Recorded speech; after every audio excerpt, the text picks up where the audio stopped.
I keep forgetting to do that. Hi. Turn your mic on and on and on. Okay, look. I keep forgetting that after normally after a stream, yes, take two. Hi, it's just me today.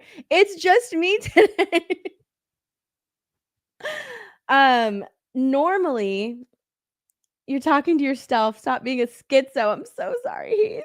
I'm so sorry. Look, normally we start, me and Mara, this stream is normally like it starts like, I don't know, a few hours earlier than right now. We normally start at like 8 Eastern, so I'm like 2 hours behind, just because I had a family dinner tonight. So I asked Mara if like, can we push it and then we can do it later, but Mara is asleep. Mara does not stay up late. She's asleep. But I don't sleep. Okay. I just don't sleep. I stay awake very, very late. We normally start streaming like maybe an hour or two after, depending on what time like my stream with Disbrew ends, the gaming stream with Disbrew ends. That's when we start streaming. So I had to start later tonight, and because I had to go to this dinner. I'm still wearing my dress. My brothers made fun of me, but whatever. I thought I looked nice. So yeah, so Mara's asleep. She doesn't like staying awake. So she's doing a watch party on Discord. Is she really? I'm gonna look because she's like, I'm so sleepy. I'm gonna go to bed. I'll be sleeping when you're streaming. I'm gonna look. I'm gonna look to see if she's doing a watch party. How dare she? She's like, I can't. I'm tired. Where's she at? I'm looking at her Discord right now. She is in there. She is in there. She's doing a watch party. I see her in there talking. She's like, I'm so sleepy. I'm going to go to bed. Anywho, we had to start later today because I had a dinner with my family. So yeah. Mara's a big liar. Shame. Look at that. Mike Hill. I love that sound. Look. I love that sound. Mike Hill came in here and snitched. Someone go and tell her. I know.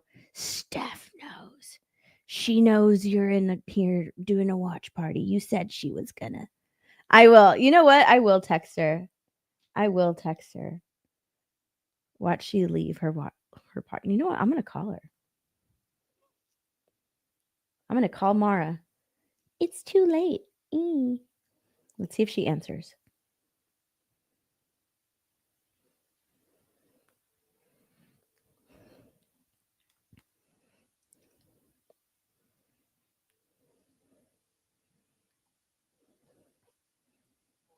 What are you doing?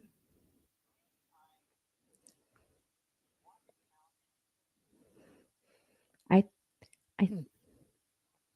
thought you were going to be asleep.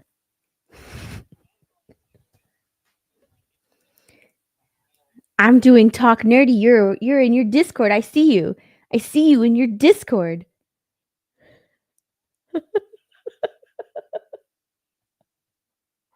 I'm not going to put her on speaker, chat. I'm going to put you on.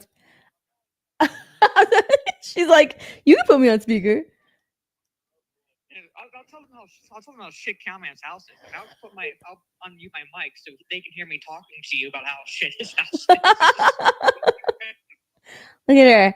I'm doing Talk Nerdy all by myself. And Mara's still awake. She said she was going to be asleep. I said it's too late to do this stream.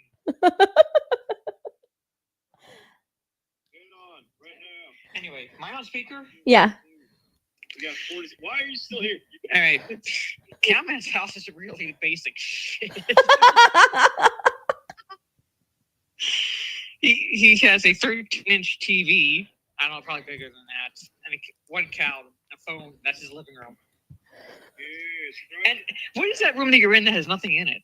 That's going to be my office room. That's going to be your office? Okay. There's nothing in it. She's hanging out with Cowman instead of doing the stream with me. That's okay. That's okay. Well, I did a watch party of the menu through Discord. That's what I was doing while I was searching mods too.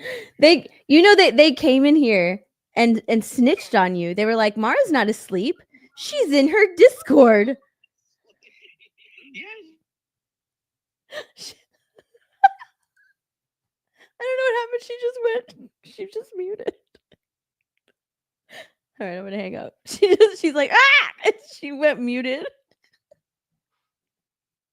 All right. Look, let's talk. Okay. Starting the stream a little bit late, and that's okay. That's okay. We had a pimp raid. What's up, Demogeni? Pimp raid, sup, Steph? Missed your face. Sup, chat. Thanks for the pimp raid, Demogeni. I appreciate that. Tell Mara I said hi. I will. I'll text her. Anywho, what's up, everybody? Oh, hold on. Wait. Let me see this. Pimp raid. Thank you for the raid. Hi. I need to. Okay, so I went out to dinner with my family and yeah, got home late, doing the stream late. Let me put my hat on. All right. I just got back. Dude, I just got back from Florida. We had MegaCon and it was awesome. I met a lot of familiar faces and a lot of new faces actually this time, which was pretty awesome. It was a lot of fun. We had a very structured schedule this time around, which was pretty cool. I think my favorite time was oh my goodness. Let's see. There were a lot of good times. But my favorite day with you guys was actually the after hours over at Universal. For all the people that came to the after hours, that was probably the best time that I had because I spent a lot of time with like different people. I made some new friends down there too. I spent a lot of time with someone's girlfriend down there, and I love her. She's so awesome. We're like besties now. It was a good time. It was a really good time. JV's spooky review. I would love to go to MegaCon next year, dude. It's a really good time. It's a really good time. You what? Yeah. I went on the dance floor with this particular person. I don't think she like wants to be well known. So, but we were dancing. It was a lot of fun. The meetup was crazy. It was a lot bigger than last year for sure. But there were so many people there. So many people came out to support. Ripa, Nerdrotic, G&G. Drinker was there. Dude, Drinker came in for like maybe a day and a half and then flew back. That was crazy. But it was a lot of fun. But yeah, my favorite time was probably spending like that time with like a very small group that went to after hours. Y'all are champs, the ones that went to after hours, because it was like MegaCon during the day, and then it was like a little bit of time to rest, and then like straight to Universal. And that's some hard work walking around like that park because it's not small. So unfortunately, I didn't get to ride any of the rides. Like I freaking love riding the Velocicoaster and the Harry Potter rides. I love riding all of those rides before I couldn't get my allergies under control and my sinuses were like completely inflamed. And they didn't get better until like maybe day before, like the day before I left. That's when like I could finally feel them like going down. Because I was taking medicine the entire time I was there, which is probably why I was taking medicine and vitamins, so that way I didn't get sick. Like I did not get sick. Like all those people that got sick, what the fuck happened? Who did y'all hang out with? Because I did not get sick. But my sinuses were really bad when I was down there. So if I had gotten on any of the roller coasters, it would have just made them worse. And I was already feeling really shitty. Like my head was already hurting. So I was just like, nah. So yeah, I skipped on roller coasters this time around, but I usually ride all of them. Like the last time, not this time, but the last time I went to Universal to go see the Wicked Museum, I was getting on all the coasters. Like I freaking love it. But I mean, I've already ridden them, so I wasn't too upset that I didn't get to ride them this time around. I just didn't want to spend the time that I was there like with a headache because that would suck. It was already I already had like a small headache, and I think that if I got on the roller coasters, it would have made it a lot worse. So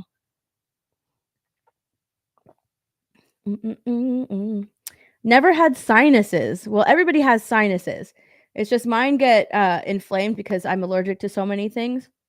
And I actually thought that like going down there to going to Orlando, it would make them it would clear them up. Because right now we're here in Texas, like we're in cedar season, and it gets really bad. It gets really bad. We're in cedar season. Like around this time, I always get really bad allergies, and I thought, okay, I'm gonna leave and go to Orlando, and it'll get better because I'm not gonna be around this. But so there was something that was bugging me in Orlando, and I didn't know what it was. But so, yeah, something was bugging me over there. So they were bad. Same here. I'm allergic to so many. I'm allergic to a lot of things. So I'm sickly. But anyways, no, yeah, MegaCon was fun. Universal After Hours was fun. And I'm glad a lot of people had a lot of fun too. At least they said they did. So I really hope that they did. But it was a good time. I got there early and then because I wanted to just chill and then do all of the stuff and then chill a little bit afterwards, which is what I did. And that seems to work for me. So because I don't like flying home like super tired. So I like to just chill out. So it was a lot of fun. And then came home, did some work, and Valentine's Day we were treated to a nice little Rachel Zegler Snow White trailer. That was fun. It was fun to watch on Valentine's Day. And I didn't get to see Captain America Brave New World. Like I got a copy of it because I was supposed to watch it. But I didn't want to. I didn't want to. I didn't want to watch it. I didn't feel like it. I was like, I don't want to. I don't want to watch it. I would rather watch Cobra Kai instead, which is what I did. And it was so worth it. It was so worth it to watch the final like 5 episodes of Cobra Kai. Do you know what else? I'll talk a little bit about Cobra Kai later, but like, do you know what else I watched? Hold on, let me close out Discord. All right, because it's going. I watched. I've been for whatever reason. I don't know why. Like, it just kind of. I opened up. Is it on Netflix or Amazon? It's on Amazon. I opened up Prime Video and it just like started playing. You know how it just like shit just starts playing. It's Beast Games, and it just started playing, and I was just like, I had opened it up, and I was gonna look for a movie to watch, and then I started doing stuff around the house in the kitchen, and it just started playing. So I was listening to it, and I started watching Beast Games. Like I started getting into it, and normally I don't get into those types of shows because I think that they're dumb, especially like Mr. Beast shows. I don't. I used to watch Mr. Beast, but I stopped watching because it was hurting my brain. It was kind of dumb. And this was like years ago. I used to watch Mr. Beast, but they got rid of Jake the Viking. They didn't get rid of, but Chandler. Chandler is one of my favorite ones, and he kind of like stopped appearing in a lot of the videos, or he wasn't really in there that much. So I was just like, whatever. I don't really want to watch Mr. Beast, but for whatever reason, I got sucked into watching the Mr. Beast games, and I think that it's because the way it's cut. It's meant to stimulate your brain. The way that show is cut, and really the way that most Mr. Beast videos are cut, it's meant to like stimulate your brain. Like after a while, I started counting how many seconds per cut. He doesn't have like a frame that lasts longer than like maybe 5 seconds. I think I counted up to 7 seconds at one point, and that's very, very rare. It's normally like I'll be like 1, 2, okay, cut 1, 2, 3, cut 1, 2, 3. Like it's cut so quick. Kind of like, is it Coco Melon? I think it's that Coco Melon show for like little kids. So like if you have like a niece or nephew, I told my mom like don't show them Coco Melon anymore. Um, because like it's meant for like little children to get addicted to it because like all of the color saturation is extremely high and the cuts are really quick. And like the saturation isn't high, but the cuts are super quick. So it's meant to like stimulate your brain. So you just want to watch it.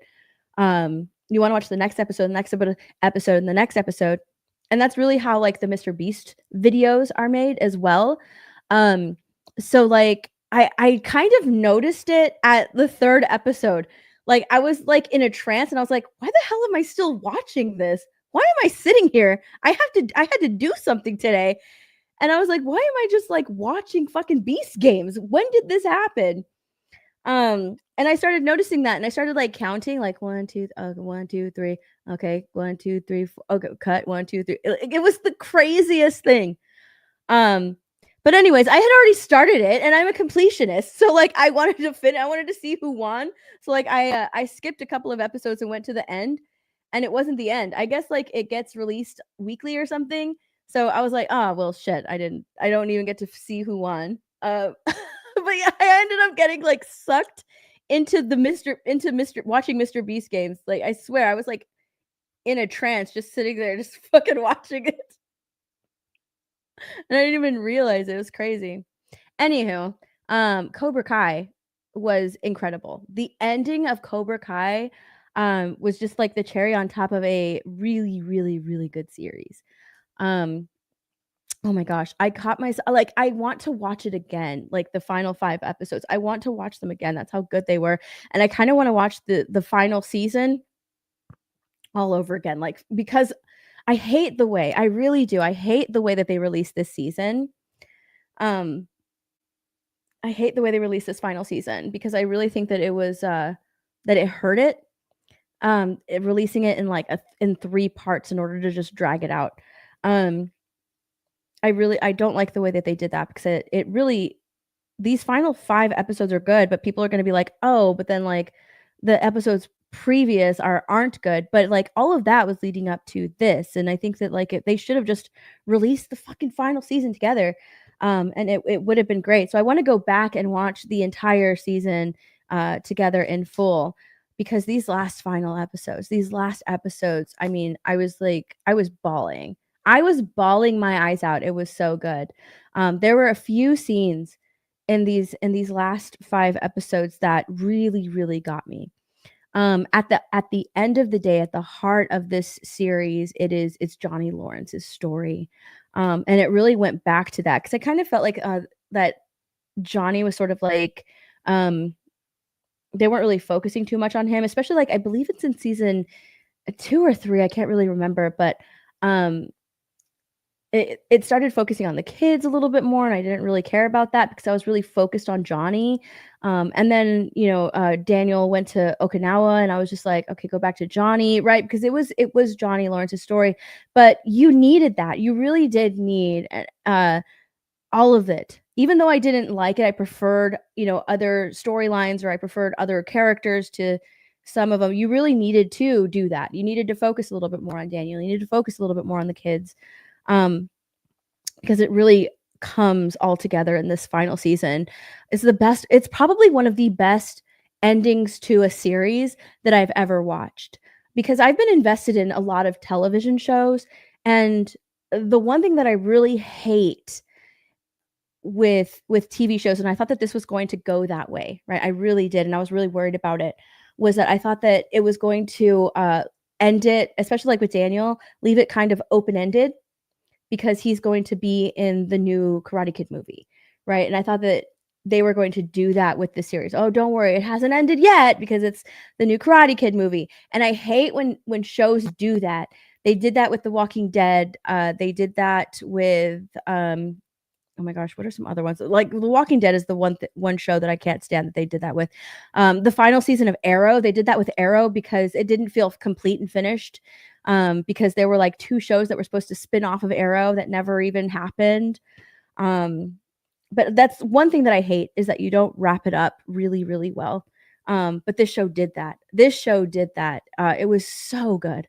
It was such a satisfying ending to an incredible series that you don't even think that you're going to like it, right? Because it's set in a world where things are settled with karate, and that premise is kind of dumb, right? But they made it work. They really made you care about these characters, and I fucking loved it. It was so good. It was so entertaining. It just that show just grips you, and it has so much heart. And by the end of, a bunch of these storylines, or when they're wrapping up different storylines and it gets super emotional, it really tugs at your heartstrings because you're with these characters and because they focused on all of these different storylines, even though those storylines you might not have liked them while they were airing, but they did focus on them. So it made it more emotional when all of that came to a head, when all of it came to a conclusion. It was so good. Oh my gosh, I was bawling. It was so good. Yeah, if you have not watched it, oh my god, the return of Stingray. Honestly, like this fucking character. I think Stingray is probably my least favorite character, but it was funny. It made me laugh. The return of Stingray. It made me laugh when I saw him. But yeah, it's such a great series. A great series. And I love all of the tie-ins to the Karate Kid movie. To the Karate Kid movie. It was so fucking good. It was so fucking good. You heard Daniel, like, towards the end. He becomes Johnny's, sensei. He's training him for that final fight. And Johnny and Daniel's friendship, the way it has progressed throughout the season, the way it has grown throughout the season, to where oh man, do I want to spoil? You know what? I'm gonna spoil it a little bit. Oh my god, Johnny and Kreese had me tearing up like a little bit, dude. I was bawling. I had to clip that part out and just like put it on my Instagram because that part oh my goodness. It was one of the most powerful scenes in the final 5 episodes. It was one of the most powerful scenes. 100% one of the most powerful scenes. What was I talking about? Daniel and Johnny. The way their friendship has grown throughout these seasons, it's incredible. And seeing Daniel come out wearing what he hated in season 1, the Cobra Kai gi, along with Chosen, it's just so fucking satisfying. Like, he's just like, you know what? You're my boy now. I've got your back. I'm putting it on. I'm putting on the Cobra Kai gi. And then the way he tells Silver, he's like, Cobra Kai never dies. Like, oh my goodness, it was so fucking good when he tells Johnny, don't be a fucking pussy. Like, it's just so good. It is so good. If you have not watched Cobra Kai, you're missing out. Okay, you really are. It's fantastic. I love the mirroring of the final episode to Karate Kid movie. It's such a good series. Oh my gosh. Don't you dare spoil something I'm not going to. You should watch it. I think you'd like it. And I saw your comment about the X-Files. Yeah. It's not kung fu, disparu. It's karate. Yes, Daniel gave a damn good pep talk. He did. He gave a damn good pep talk. I want to say, like, I think the most dissatisfying ending, but it was a bittersweet ending. That's what I'll say. It was a bittersweet ending. It was the ending of Kreese and Silver. It was bittersweet because I didn't like the way they ended, but also I loved the way that they went out. And the reason it's bittersweet for me is because Johnny had just had that emotional scene with Kreese and they had just made up, and he called him son and everything. And then he goes, and the reason I say it's sweet, like it's bitter because they fucking You know what happens. If you watched it, you know what happens. But it's like, it's sweet because he's protecting Johnny. He's protecting Johnny and he's protecting his family. He's protecting Johnny's family. You know, it's like Johnny finally found his family. He finally found his happy ending. He's finally happy. After all of these years of suffering, um, of not trusting anyone, you know, like he's finally found his happiness. And Kreese will do anything to protect that. So that's why I say it's bittersweet, because I wanted to see more. I wanted to see, like, you know, Kreese do something else at the end, but then, like, oh man. And you kind of see Johnny too, like looking into the crowd, and it's like, but he's not there. And so I'm just like, dang it. It's bittersweet. Ugh. Yeah. So it's bittersweet. Like, I love the way it happened, and I hate the way it happened. Um oh man. Yeah, exactly. He'll never know what he did for him. Exactly. Ah, and that's what kills me. But I also, that's what kills me, that he'll never know.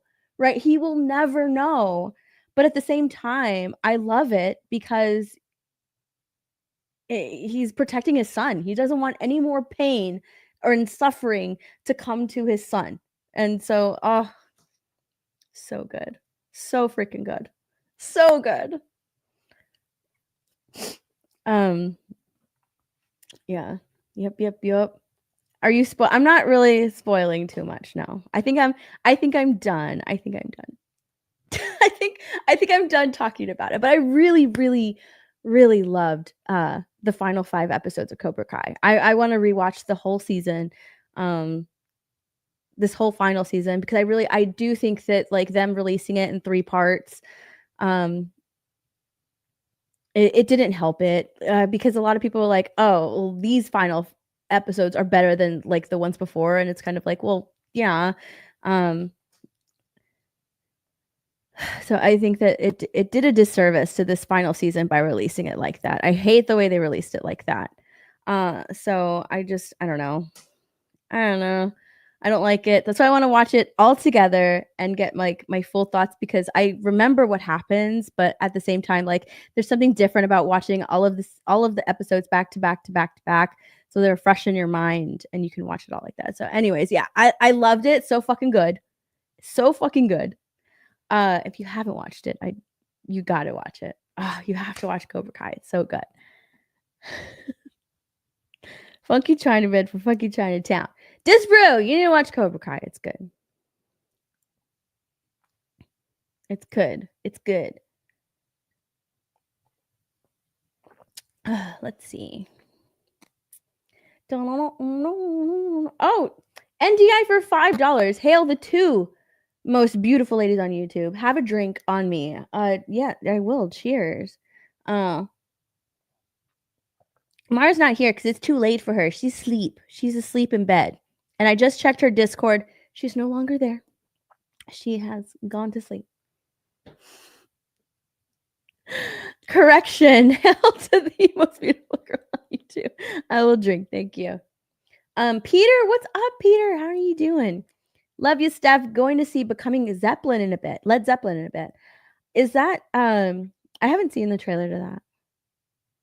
But truth be told, I don't listen. I never really listened to Led Zeppelin. I probably know a couple of songs, but that's cool. I kind of wanted to see that movie with Timothy Chalamet, where is he Bob Dylan? I think he played Bob Dylan. That actually looked kind of good. I haven't seen a trailer for this though.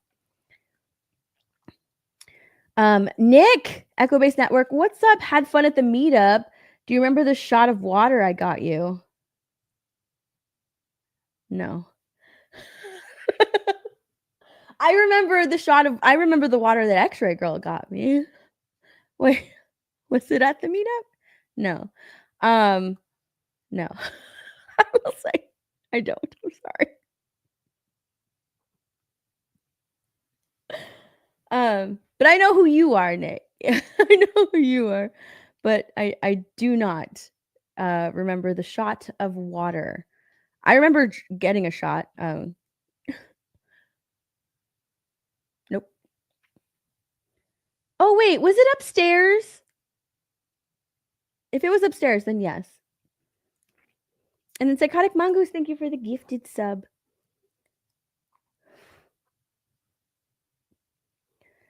Gotta hydrate when you're getting shit canned. Yeah.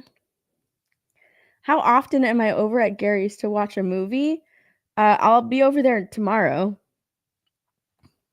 Oh my gosh. Do you guys want to see some? I'm going to show you something. How often I don't know. It just depends. And to watch a movie, I don't know, to hang out like with Mel, with Mrs. Nerdrotic, I don't know, like a few times a month. Look, I bought something and I'm not ashamed of it, okay? I'm not ashamed of it. I will say that. All right? I spent my money on this and I'm not ashamed of it. I wanted to take it to Orlando, but I didn't have it. I got it when I got back. You know how they say like don't spend your money on stupid useless shit? Well, I don't follow that guideline. I found this this small independent shop on Instagram. I came across her page. It's where I get my my clips, my hair clips, my little claw clips. And when I saw that she had this little claw clip, I bought it. This isn't what I'm talking about though. So I've been using this like at home. So it's Edward and he sparkles. It's glitter, right?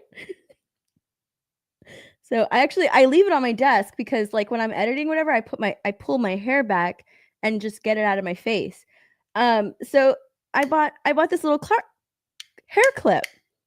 It's adorable. It works. It's functional. It's useful. I use this hair clip. Okay? And she came out with something else. Who's Edward? Edward from Twilight.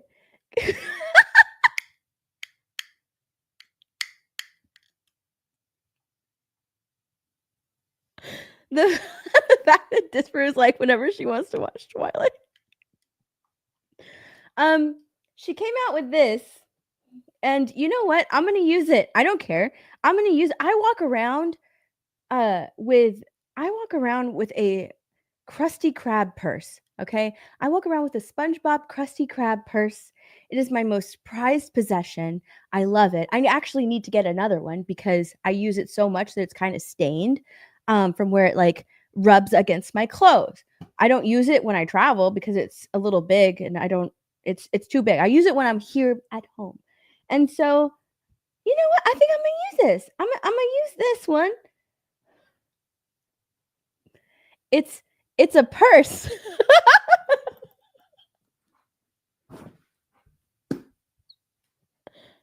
It's a purse. Dude, it's an Edward Cullen purse. All right? They say don't waste your money on useless stuff, and I'm just over here buying an Edward Cullen purse. And look, he's glittery. He's glittery. Dude, this is the coolest thing I have ever purchased. And I don't even care. Okay? I don't even care how like how cringe it is or whatever. This is cool. It turns into a backpack and a purse. Okay? But it's a purse. Like I haven't used it yet. See, it still has all the stuffing in it. It's a purse. I really, really, really was hoping to get it by the time like I left for for Florida. But it didn't get here in time. So, you know what? I will definitely use it next time. I'm gonna bring it with me the next time you know what? I'm gonna bring it to Vegas. I'm gonna bring this to Vegas and I'm gonna walk around with it. Come on, y'all. Seriously. Look. It's so stupid. It's a purse. It's a backpack. It's a back first.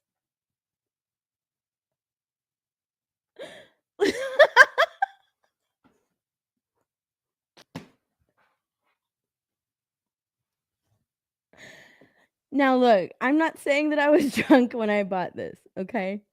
But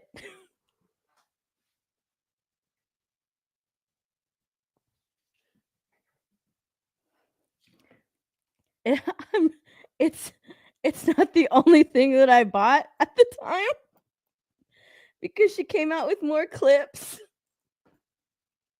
So this one is the City of Forks.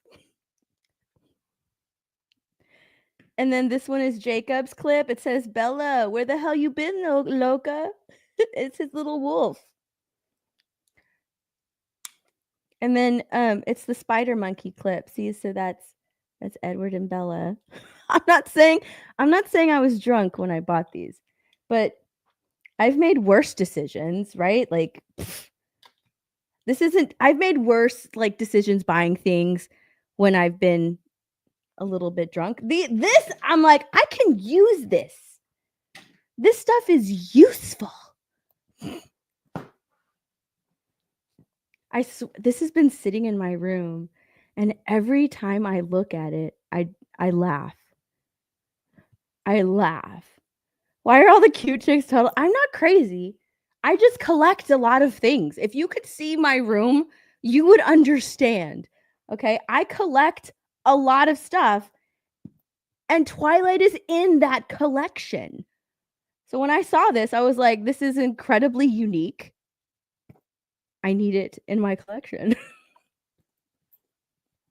Oh my gosh, this is so crazy. Yeah, this is a little insane. But I don't know. I kind of dig it. I kind of dig it.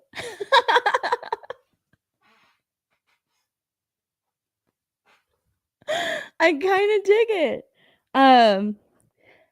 I really wanted to wear it in Orlando. Kind of upset that I didn't get to. Did you get one for Gary? I'm gonna hide.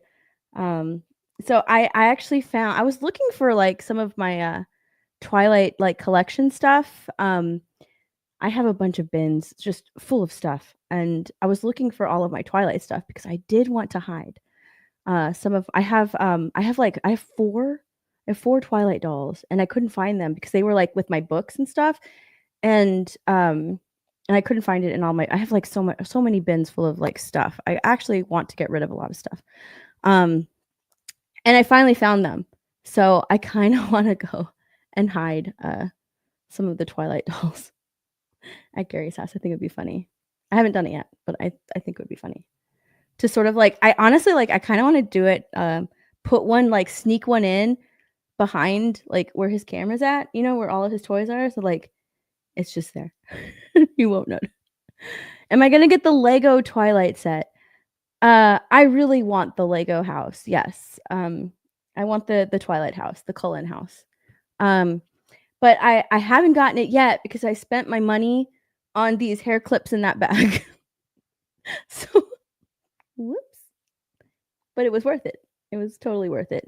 It was so unique. Like I've never seen that. I've never seen like, these types of clips anywhere because Twilight came out like so long ago and like nobody really talks about it anymore and it's kind of cringe. So I never really see stuff like this. So when I saw it, I was like, okay, that's kind of cool. Totally buy it. I'm gonna get it. I'm gonna get it. I'm gonna get it. Let's see. What are we gonna talk about? I haven't really talked about anything, huh? Been live for like what 40 minutes? Haven't really talked about anything. Well, actually, no, I talked about Cobra Kai. I did a video on this trailer, but you know what? Let's watch it again.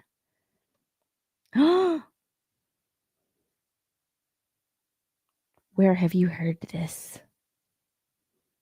Be careful. He's in the chat. He's gonna see that.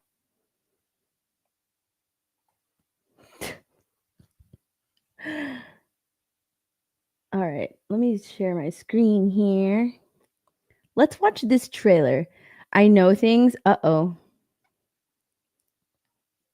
You can sense it, can't you? Disbrew likes Twilight. Maybe. Shad would definitely fight me for that purse. Yes, he would. Absolutely. I'm not ashamed of it. I'll totally walk around with it. I don't care.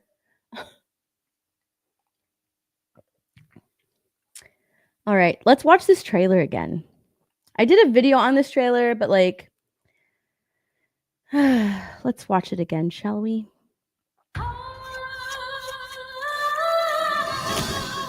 When I was a little girl, my mother taught me how to whistle. What is she holding on to? I watched this trailer, but I didn't really like look at it. What is she holding? Is that, oh, that's her little necklace. That's her necklace that she's wearing.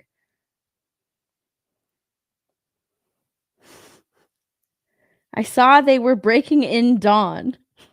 I already have websites for that. It's not Breaking in Dawn, it's Breaking Dawn.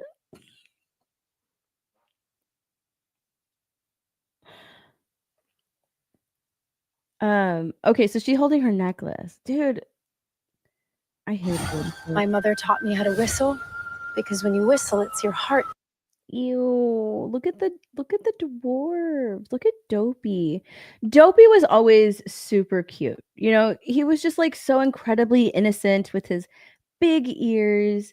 He was always so cute looking. And look at him here. He looks like that Mad Magazine character. He looks creepy as shit. And what's crazy is like it looks adorable because it's in cartoon, right? Like that's why it looks cute. That's why the dwarves looked cute because they were animated. But when you do it like this, like CGI, and then just over accentuate certain features in like normal looking, I guess, people, it looks fucking weird. It looks weird and creepy. I hate it. I hate it so much. Your heart singing.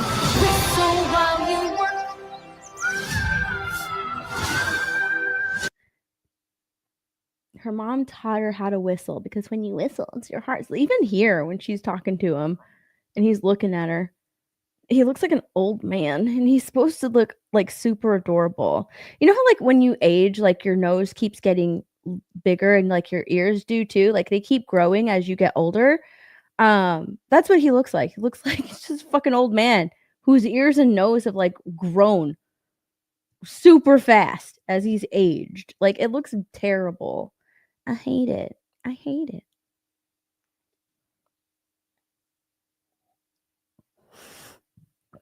Dopey, no. Okay, this movie will be sued for giving children PTSD. Honestly, if I saw this when I was younger, I would freak the fuck out. I would be so scared of these creatures.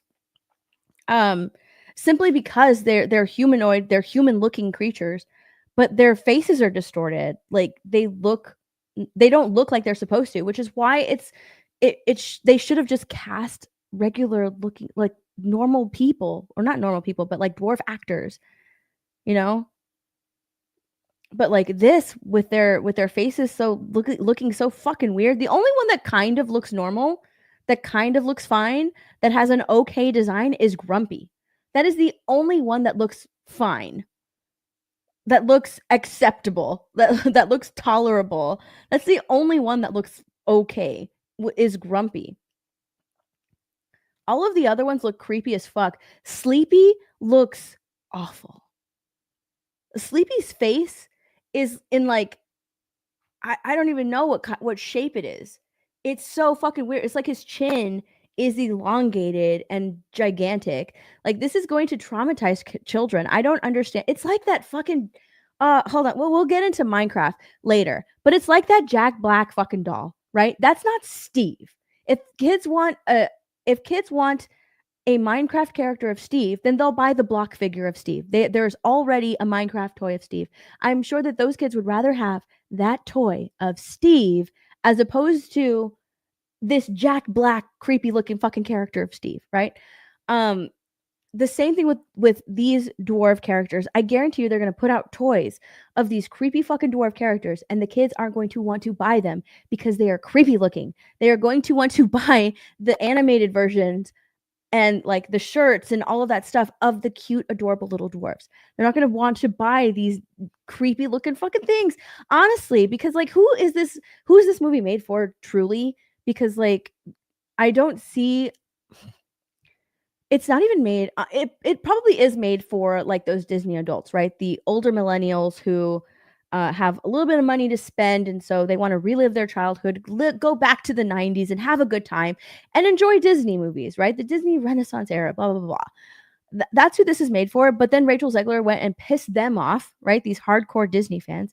She went and pissed them off, so they're not going to go and watch this. And I don't think that like a lot of people are like, oh, but it's made for kids. It's a kids movie. I don't think it is, because these dwarves are fucking creepy as shit. I would get so fucking scared if I went to the theater and saw these creepy looking motherfuckers. I would get scared as shit. So I don't think it's made for kids. It's creepy. Like, I'm trying to think back to all of the other live action movies. Cinderella was great.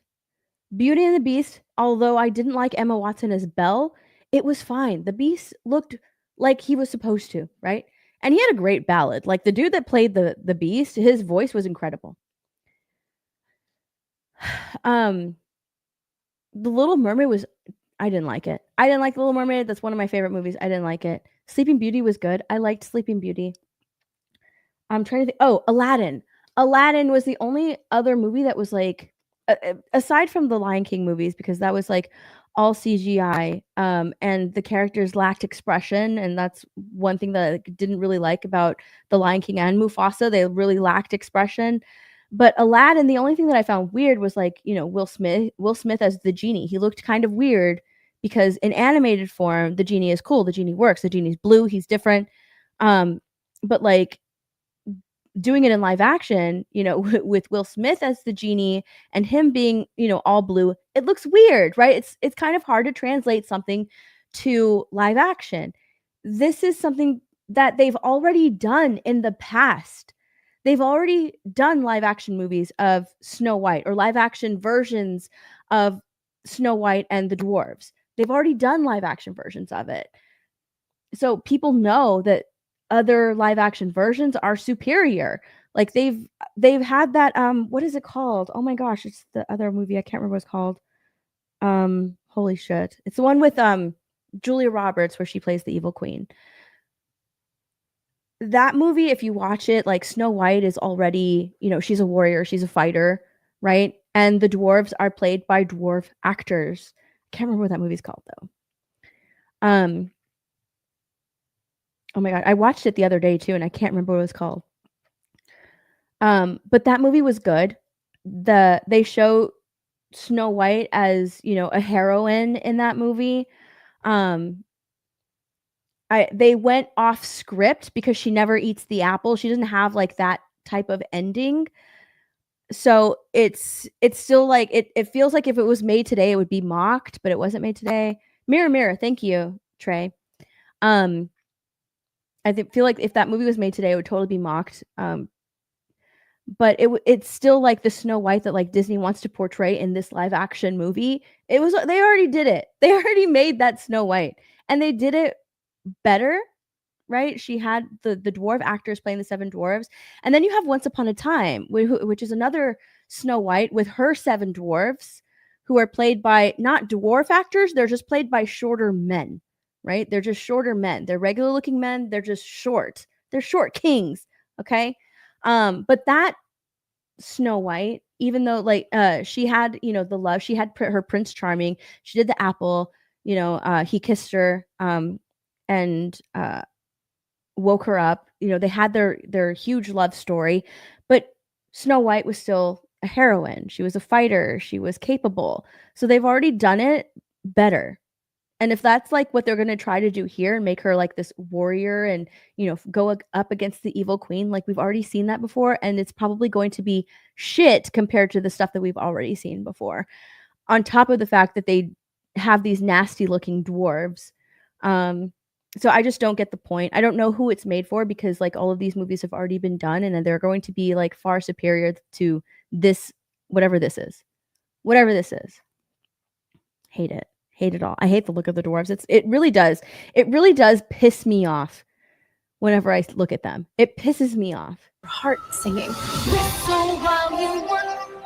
And I fucking hate that she's not helping them during the Whistle While You Work song. Remember when like those scenes came out, that like preview? I think they played it at D23 or something, and it got put on Twitter and it got put on TikTok, and we like did that reaction to it.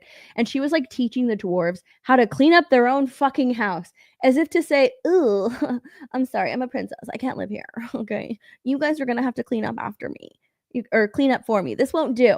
Okay, this I'm not used to living in such filth. You guys have to clean up this house." It was so much better in the animated movie. So much better in the animated movie.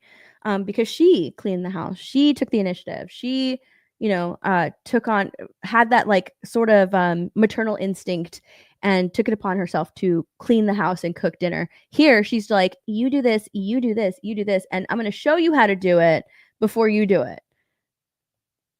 Implying that like the dwarves are dumb and they can't clean up on their own. That's why their house is so filthy, because they just don't know how to do it. They need her to come in and teach them how to do it. It's so stupid. I hate it. I hate it so much. Mm-mm. Catch that fairy too. Magic mirror on the wall. Oh wait, look at this guy. Look at this dwarf. Look at him. Look at his face. Y'all, look at his face. He looks so bad. Look at his face. It looks so terrible. Oh my goodness. Is this Sleepy? I think this is Sleepy, because he's the one that had like this weird fucking elongated chin. I think that's Sleepy, and his big fucking nose. It does not translate well. I do not understand. Oh, I hate it. I hate it so much. It pisses me off. It fucking pisses me off how terrible they look. There's a bunny carrying a plate right there. See the bunny? Bunny. And then when she hands Happy the broom, remember when she hands Happy the broom and he's like, he takes it and he looks at the broom and he's like, me? Me? You want me to use this? It's, oh my God, they made him retarded. They made the dwarves retarded. Magic mirror on the wall. Who is the fairest of them all? Snow White. Those fucking liars. Those fucking liars. They want us to believe that she's the fairest. At least that like they gave her the bow. Remember, I've been like really pissed off that she wasn't wearing her bow in the promotional material and like in the initial image that they put out there. Like, she's not wearing her bow. Her hair looks stupid. I think someone commented on my last video saying like, oh, the bow's gonna be CGI. The bow's CGI. And I was thinking to myself, what if the bow was CGI? What if it was? I mean, shit, they CGI'd him. They took Henry Cavill's mustache off. Like, they could totally put a bow on her head. They could totally do that. They could totally put a bow on her head. Because I have not seen her wear the bow until like this poster came out, like what, 5 days ago maybe. And this trailer. But before this trailer, she was not wearing a bow. There was no bow in any trailer. And it's just like, what? Where's her bow? Where's her like the feminine? Because the bow is like super feminine. It's adorable. It's cute. And it completes her look. As Snow White, she has the bow on. And I hadn't seen it, and it was pissing me off because she looked unfinished. And her hair is already awful. So, I mean, just at least put the bow on there so it looks better. Oops. Clicked on something wrong. There you go. From Disney. Find Snow White. This is the only shot that you get of this guy in all of the trailers. There's barely been any of this guy. He's not the prince. I don't know who he is. Can they CGI a nice personality? Unfortunately, no. They can't work miracles, Disparu. They can't work miracles. This is the only shot we get of him in this trailer. There's been very little shots of this guy, and they've all been the same shots. Like even this one, it's already like a shot that we've seen previously. I think there have been maybe a total of I don't know five quick shots of this Andrew Burnap, great dude, right? Of this guy. I don't know. He's not a prince. He ain't no prince. I think he's like a freedom fighter. I think those initial characters that we saw that people thought were the seven dwarves. You think those were really the seven dwarves? Because I heard that they weren't. I know a lot of people reporting that they were. I heard that they weren't. I heard that they were like bandits in the movie, and he's the leader of the bandits. He's like the leader of the bandits, the people that are going up against the queen. Because in not this trailer, but the trailer before, there's a scene where like they're looking at each other longingly, and you can see two of them. There were two of the bandits behind them, and mixed in with those bandits are a couple of the dwarf characters.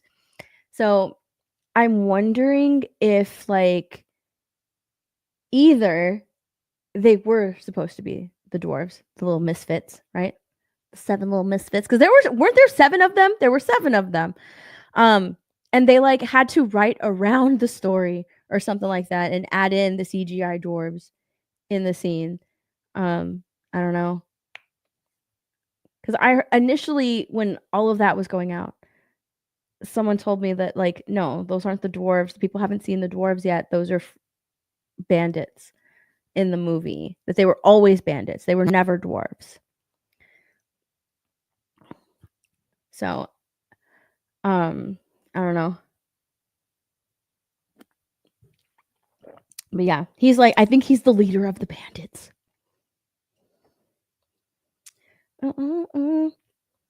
CGI dwarves came after, and there's massive backlash about the Portland Nutters. See, that's what I'm wondering. Like, I'm wondering if they were added in later. Yeah, the year delay was to add them in, because there is a scene in the previous trailer with her, the prince, and they're looking at each other, and you can see two of those weird looking bandits behind them, and then the dwarf, there's like a couple of dwarves I think in the shot as well, and you can just CGI those dwarves in, just like you can CGI her bow in her head, right? I don't know, I guess we'll see when the movie comes out, see how like they come into play. But and I think that they were at the dwarf cottage as well. I think, I don't know, I have to go back and look at that one, because it was like a really quick scene. It was a really quick scene, just like this one, right? It was like 1 or 2 seconds, a very quick shot. So I'm so interested to see how this whole movie comes out. See how this whole movie plays out. Oh God. Oh, look. Look. He looks so nasty.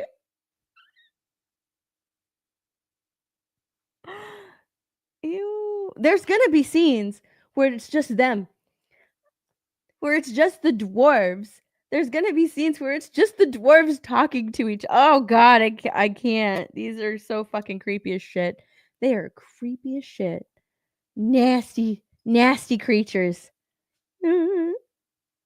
That's the one that goes. I think that's Happy, because he's like, me? That's the one that goes, me? I got the broom. I'm fucking retarded as shit. You want me to use the broom? Oh my God. I need another drink. Hold on. I'm retarded as shit. Me? Fucking ugh. Ew. No.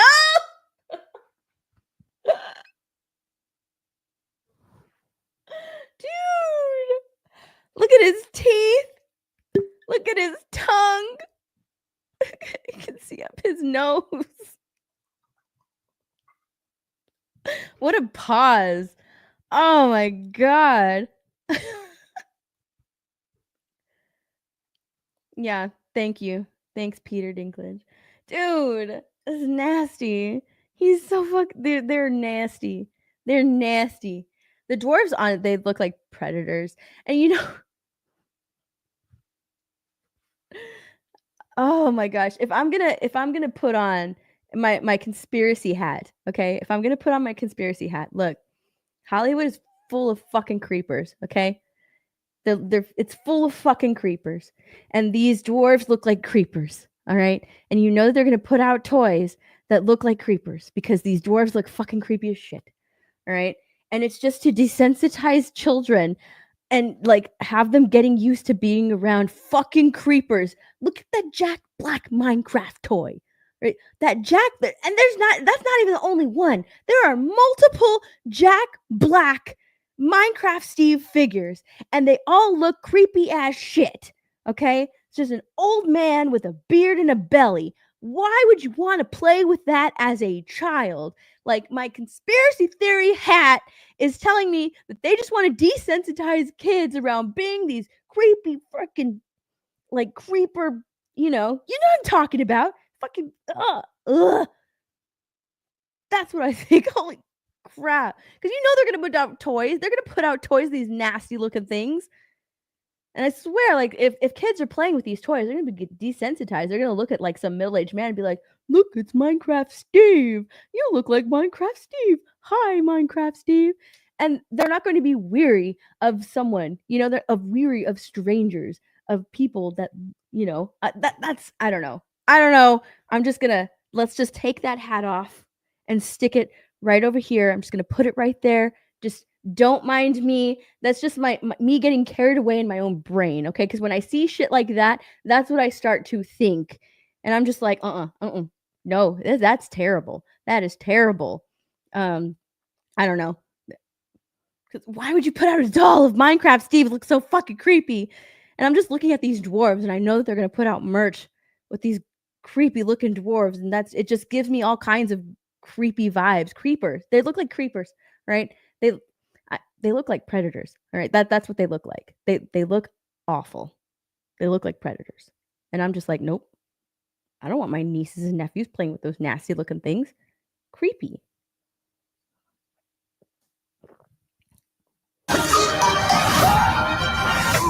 I was thinking the same thing. I close my eyes. On March 21st. The girl I meant to be. This part right here where Dopey touches the rock, I take offense to my Minecraft Steve.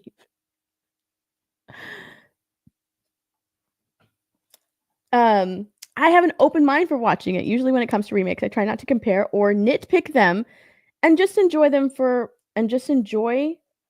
what they both are individually. Plus, I think she's going to be fine for it. Rachel Zegler is going to be fine. Well, she doesn't have a job lined up, and Romeo and Juliet, I believe she just had her final show. So I don't know. I think that she's killed her own career, which is sad because she is talented. She can sing. She has a great voice. But unfortunately for her, she's killed her own career. She was giving every opportunity, and I think that she really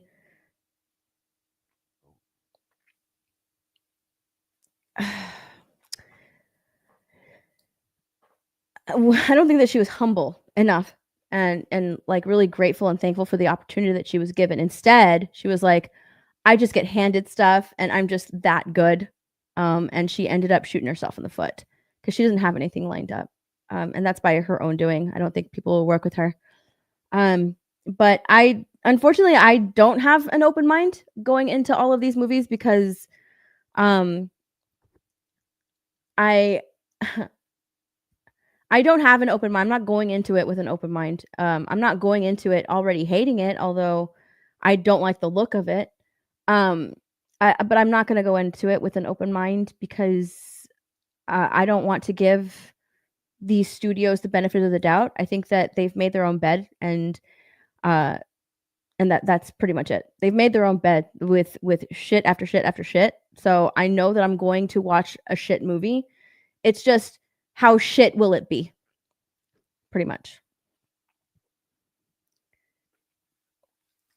Gary better pay the FNT cast danger money for watching this movie. Yeah. They need Disbruni's hazard pay. This part right here, I don't understand it because he's like he touches the rock, and like the dwarves aren't magic. The dwarves aren't magic, so it's kind of like, are they magic in this movie? Because he's not. That's a pickaxe that he's holding. At first, I thought it was like a lever, like he pulled the lever, but no, it's just another pickaxe or a shovel or whatever. And he touches the rock, and they start glowing. Now, I do like the look of the mine that they work in. That mine looks really cool. I like the look of the mine. And I'm also wondering if they're going to model the mine after the ride. After the ride at Disney at Magic Kingdom, which is a really good ride. It's a really good ride at Magic Kingdom. But the dwarves aren't magic, so it's like, why is he touching it and it starts to light up? I'm kind of curious about that. Like, are they magic? I don't know. They're magical creatures?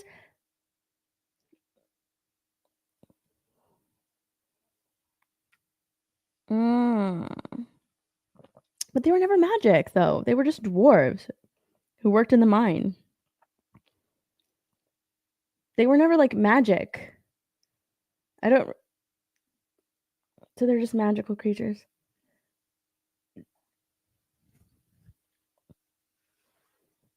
Oh, so they're not dwarves anymore. I didn't know that. Okay. Well, cool. I know that now. Didn't know that. So they're not they're dwarves, but they're not considered dwarves. They're considered magical creatures.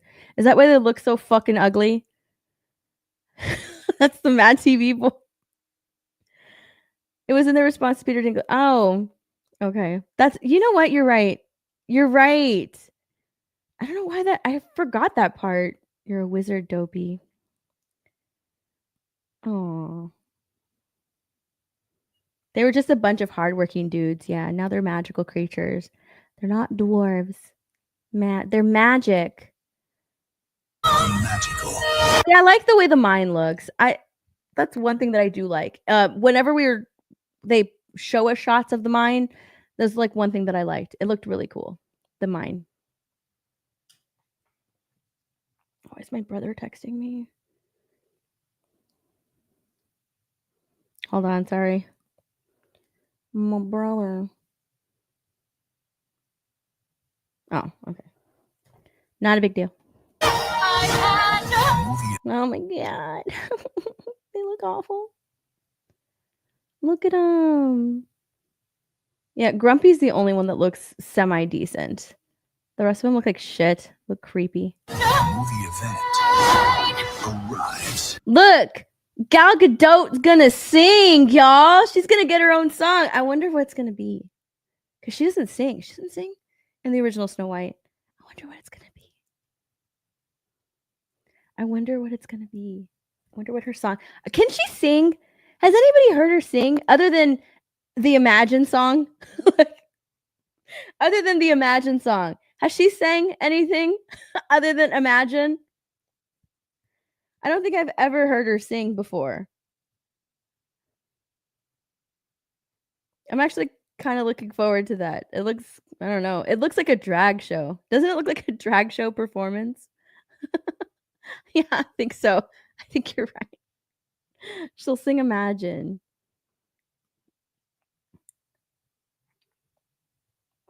Why do the magic dwarves have to do the housework? Because you're not allowed to show women doing any type of gendered role. That's why. That's why they have to do it. Not allowed to do anything like that. I'm every woman. Doesn't it look like a drag show? That's what it reminds me of. Point me in the right direction. Oh God. Oh God. He looks. Look at this one. Look at this one. Look at this one right here. Why does he look creepy? Get out! Oh my God, it looks so awful. It looks so fucking awful. Look at him. Like this one right here And this one, I don't even know which dwarf this is, honestly. I don't even know which one. I think that's Sleepy. Or maybe this one's Sleepy. I don't know. I think it's Sleepy. These two. These are the worst two designs. That's what I'm saying. Like, if I saw this as a child, I would freak out. I would freak out if I went and watched this as a little kid. Like, Grumpy is the only one that looks tolerable. Tolerable. Not good, not great, not acceptable, tolerable. Like, I can look at his face throughout the entire movie. Like that's it. I can tolerate his face throughout the entire movie. All of these other ones are gross. They're gross. Grumpy's the only one that looks semi-decent. And these two are the worst of the bunch. I want, who did they model these after? Seriously. Who did they model these after? Oh my, is that this is Grumpy. This one right here in all red is Grumpy. God, these look creepy. This one, they both look so fucking creepy. Can you imagine the shirts of these magical creatures, of these magical dwarves? Oh, I don't want a shirt with these fuckers on them. They're creepy as shit. Oh my god. He looks awful. His beard goes down to his waist. And then it's just like two tiny legs. Oh, this is Doc back here. Why do they look awful? Oh my god. They're on the Epstein list. Fuck, get out! Like, they look terrible. Oh my god. That's what I'm saying.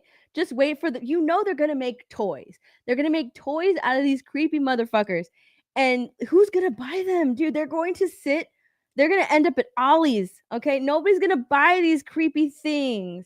They're gonna end up at Ollie's. And not even at Ollie's. Nobody's gonna even buy them. Even when they're over there, they're gonna end up in the incinerator. All right. We're gonna get a scene of these motherfuckers in a Toy Story movie, like, oh, maybe someone will save us before we reach the incinerator. And the claw doesn't come because they deserve to be in the motherfucking fire. Okay. Nobody's gonna save these bitches.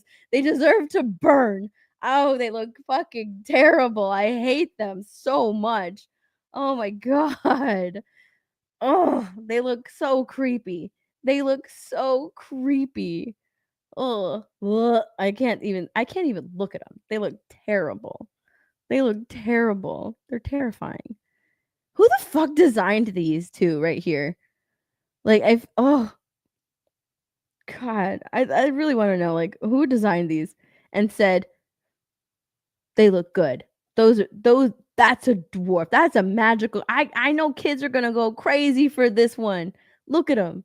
No. I really want to know who designed them fucking creeper shit. Disney Snow White. Only in theaters March. They keep showing these animated animals, and they don't. The more I look at them, the more I don't like them. Like, the turtle is the cool one, right? Turtle's awesome, but like, look, what is this called? Is this a hedgehog? Is that a hedgehog? Why is there a hedgehog in the forest? Do they? I don't know. It looks fucking weird. The more I look at the animals, the more that I'm like, oh, they look. Like, I get it. The animals are supposed to be like a part of Snow White, so they're supposed to be animated and stuff. So, like, that's acceptable. I love the smiling turtle though. He's like, aha! I love the smiling turtle. Very cute, very adorable. I don't know. Maybe it's this fucking background that they're on. I think that's what it is. It looks really weird. They look so out of place here. Like, they just added them at the very. That's what it looks like. It looks like they just added them at the very end. Like, just stick some animals in there. It looks too plain. Put the hedgehog and the bunny, and the squirrel at Disparu. Put the hedgehog, the bunny, and Disparu in the final scene, in the final title card. Yeah, Disparu has a cameo. There he is. He's in between the bunny ears. Oh. God, they look terrible. I hate it. I hate the way the dwarves look. It's very cute, good to see, like, her little bow. I don't think that's CGI'd on, though. I think that she's actually wearing it. I don't know. We'll see. I like her little bow. I was waiting for her fucking bow. Waiting for her bow. Anything to forget who the main character is? Probably. Probably. Which one is Dr. Claw from Inspector Gadget franchise? I don't know. I was thinking of the aliens from Toy Story. You know that scene in Toy Story 3 where all the toys are like holding hands together because they're at the garbage dump and they're going straight into the incinerator. They like look at each other, you know, like, okay, we're gonna go out together. And then the claw saves them that the aliens were controlling. Nobody's gonna save the dwarves, right? Nobody's gonna save the dwarves. They're cast them into the fire. They're going into the fire. Nobody will save. She'll wear the bow for 5. I think that, yeah, she's gonna wear it for 5 minutes because she's gonna wear it when she goes into the woods and then she's gonna lose it. And that's it. She'll only wear it for a little while. God, it looks terrible. I hate it. I hate it so much. Whoa. This fucking creepy ass dwarf. This fucking creepy ass creature right there. Ugh. It looks so bad. It looks so bad. Oh, hold on. We have a rating, and it's not surprising. The rating for Snow White is rated PG. They put out the rating. It's rated PG. For violence, thematic oh my god, sorry. Thematic elements and brief rude humor. PG. But that's not surprising. Most of their live action movies are rated PG. Look, see, this could have been a cool initial image to put out instead of the one that like with her surrounded by the dwarves. I think they put that one out honestly because of the backlash that they got with those 7 weirdos in the forest. That's why they put out that one where she's like sitting with the dwarves surrounding her. But this could have been like a nice second image to put out with her and the evil queen instead of the other like weird posters that they put out where like it's the evil queen at the top and she's got her big cape and everything is inside the cape. Including Snow White, and Snow White's like this, but she's not wearing the little bow thingy. So this would have been a good second image to put out. Queen with her apple and her long fucking nails. Look at her nails. Damn. And then Snow White with her innocent heart, even though it's played by Rachel Zegler. With her innocent heart in full getup, including the little bow. See, do you see how like the bow makes it? Like the headpiece completes the costume. Without it, she looks like Lord Farquaad. She really does. Without it, she looks terrible. I mean, compare that image to this one. She looks weird. It looks weird without the bow. It looks weird without the bow.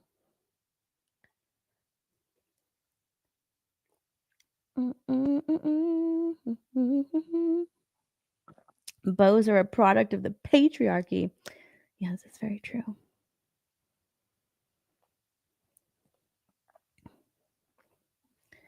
I've had to hide. Oh god, I have that song in my head now. Justin Martin's for $5. To be fair, some of the toys and movies I grew up with are creepier than this, but I don't think that was the intention here, though. Oh, the real smile bit gifted 10 subscriptions. Thank you. Anakin, you're breaking my heart.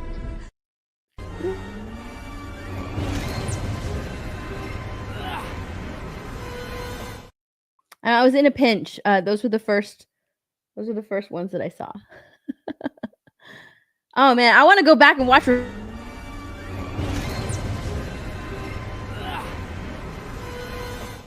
I want to watch Revenge of the Sith now. It's my favorite.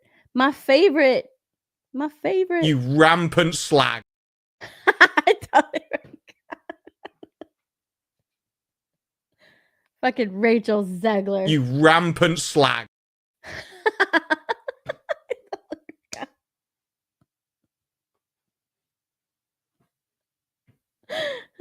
funny. He cries just like me, for real, for reals.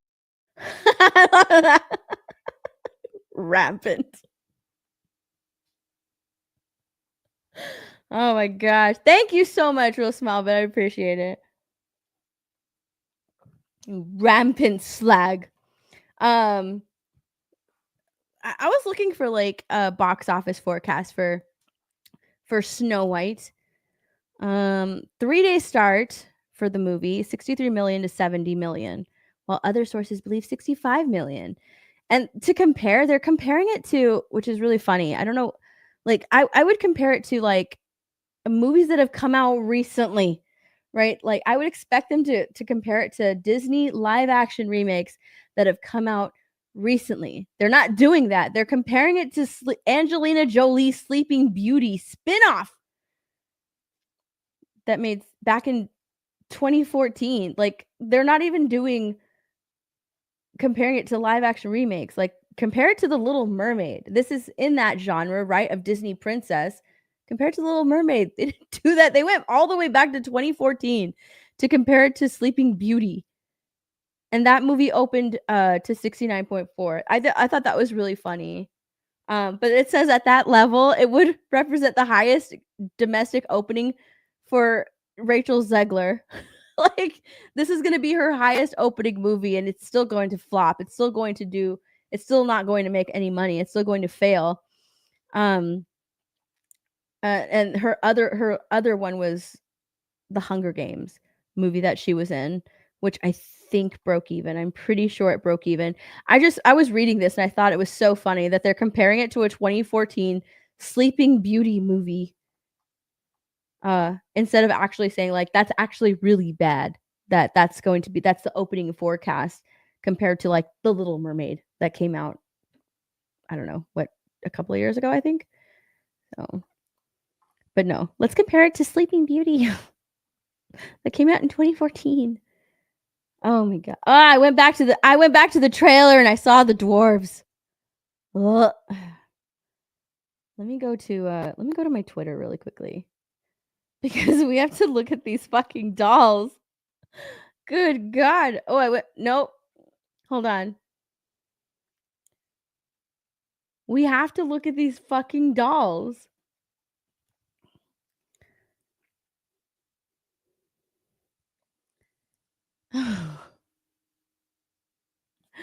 They look like shit. Hang on, let me go to there's one. Let me go to the other one. Fucking creepy ass dolls. Of Jack Black's belly. Boom, boom, boom, boom. Where's it at? Here it is.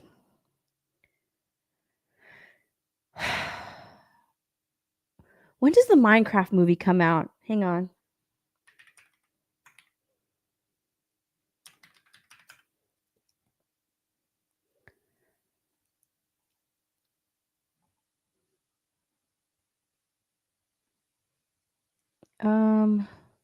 Let me go here. I didn't pull up anything. Hold on. For Minecraft. I should have pulled up. I should have pulled it up and I didn't. 2 months ago. 2 months ago. Let's do that.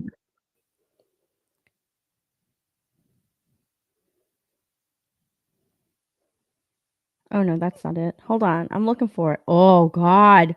Look at the villagers. Look like shit. They look like shit. I need to find the original, like the Minecraft trailer. Where is it at? I'm looking for it. Hold on. No, that's not it.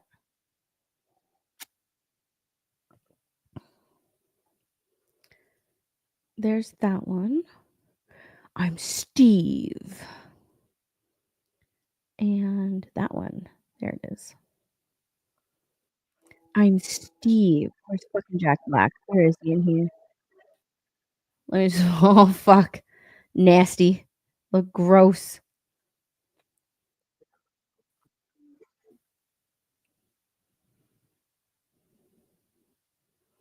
I'm Steve. Fucking nasty. He looks creepy as shit. Ew, I forgot Jason Momoa was in this. And then, holy hell.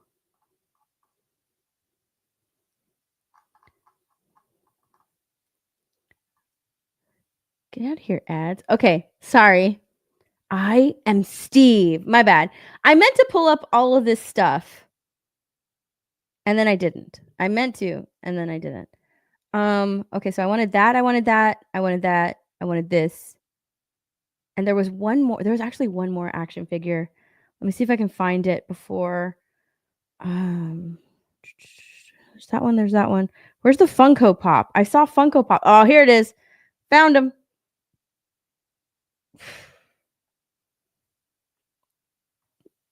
I found the Funk. I knew there was a Funko Pop image. Oh, get out of here. Why isn't it clear? Give me the clear picture of the Funko Pop. Come on. Where are you at, Funko? Oh, I forgot there's Legos too. Hold on, we gotta pull up the Lego. I totally forgot that there was Legos. Totally forgot there were Legos.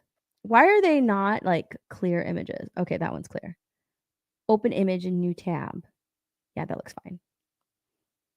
This one looks shit though. Have you guys seen all of these toys? Like, we're getting all these sneak peeks of the toys, but they all look like shit. Dude, they all look like shit. They all look trash. Even the Funko Pops. I wish I could get like a clearer image of these Funko Pops. Because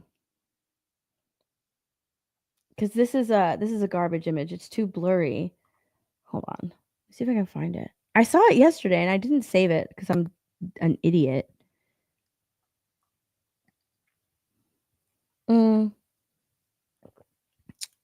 Okay, that one is clearer, but no.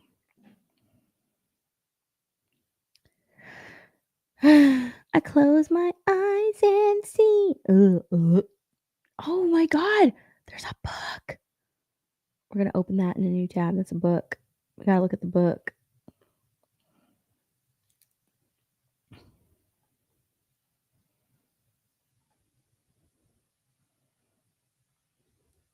Hold on. I'm sorry. I'm pulling up all of these images because I didn't pull them up beforehand.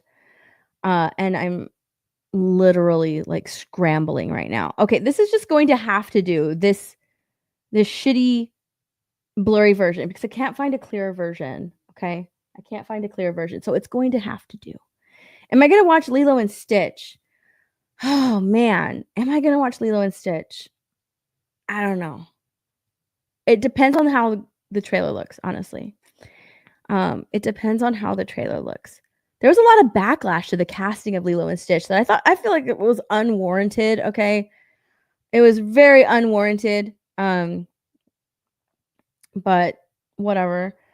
I love Lilo and Stitch. It depends. It really does depend on the trailer as to whether or not I'll like. I don't want to go to theater, but if I will waste my time and watch it, like, you know, on the high seas, I don't know. I don't know if I'm gonna do that. How dare you, fucking liar! How dare you say I love the dwarves? That makes me mad. Oh, by the way, I saw Jonathan Chesser in the chat. What's up, Jonathan? How you doing? How's it going? I could see Disparu is what? I could see Disparu is a Red Dwarf remake. Is that a movie, Red Dwarf? You met Hayden Christensen? Lucky. You're lucky. I've seen Hayden Christensen at a distance at a bunch of cons, but I've never actually gone up to meet them.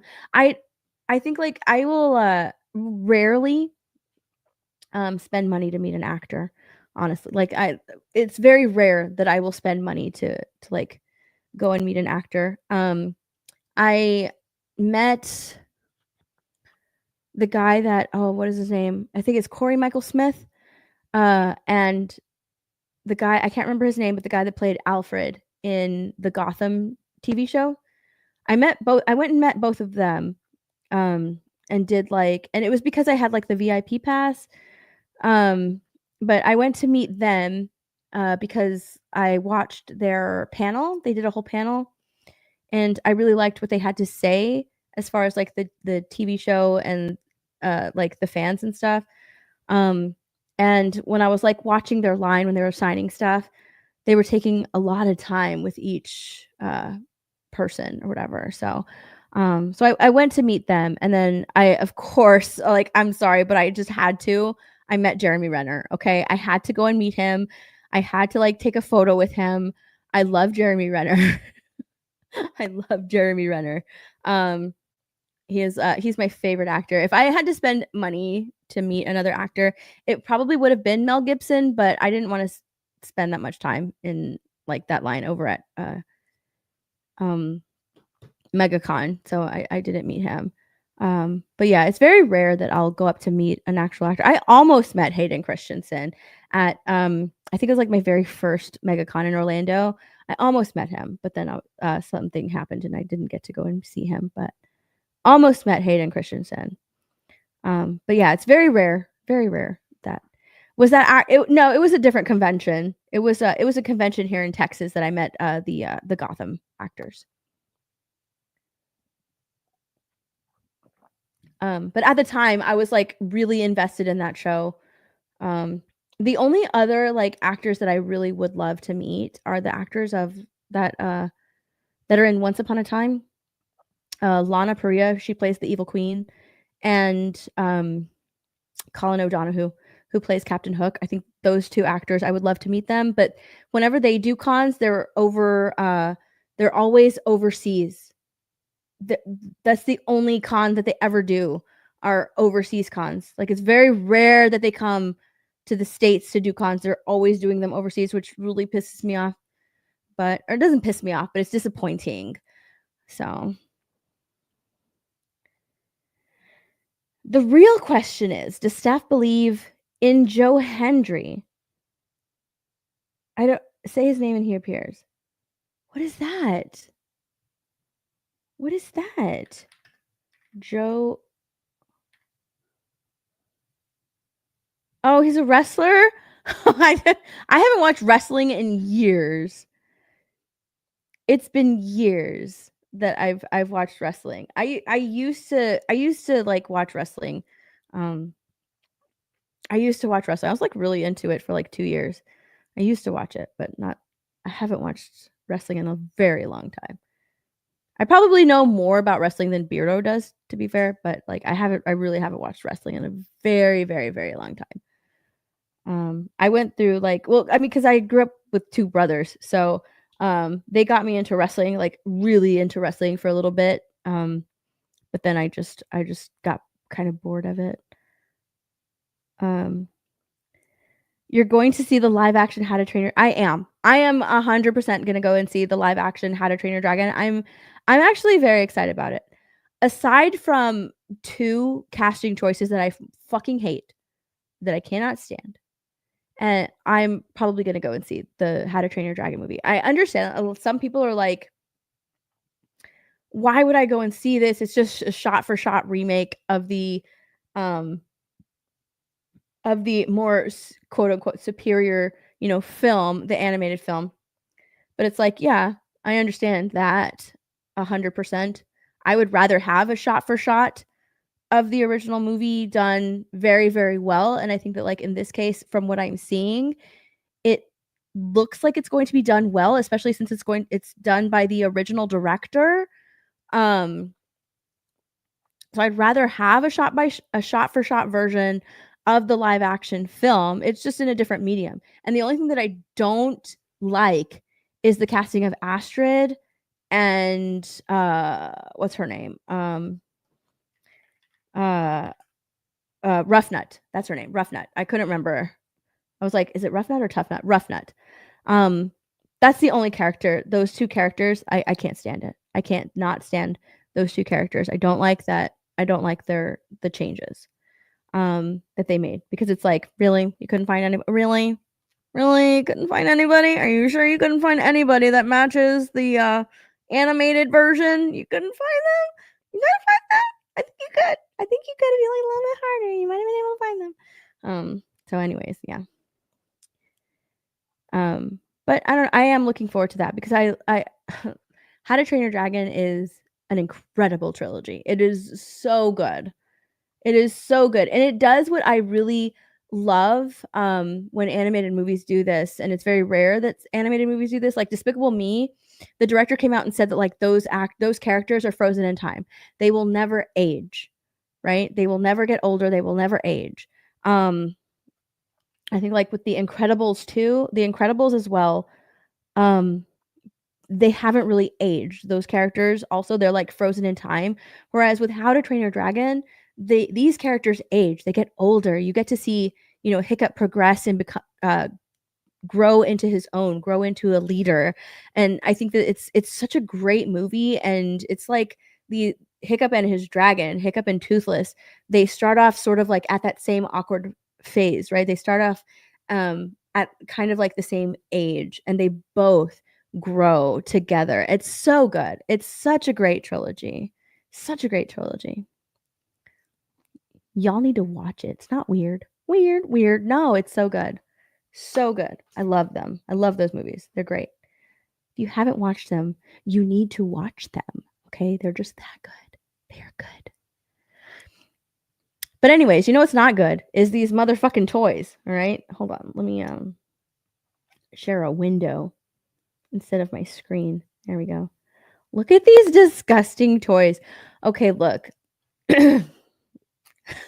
I don't know what this website is. Sportskedia.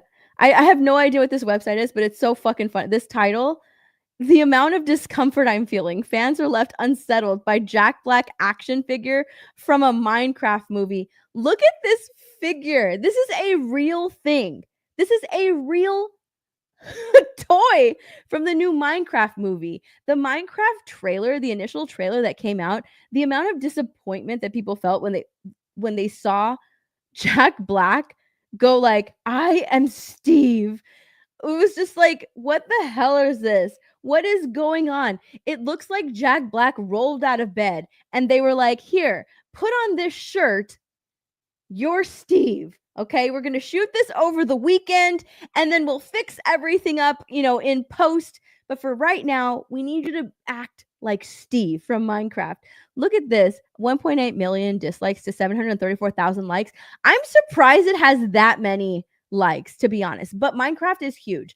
Minecraft is such a big property. All right, so many fucking people played and love Minecraft.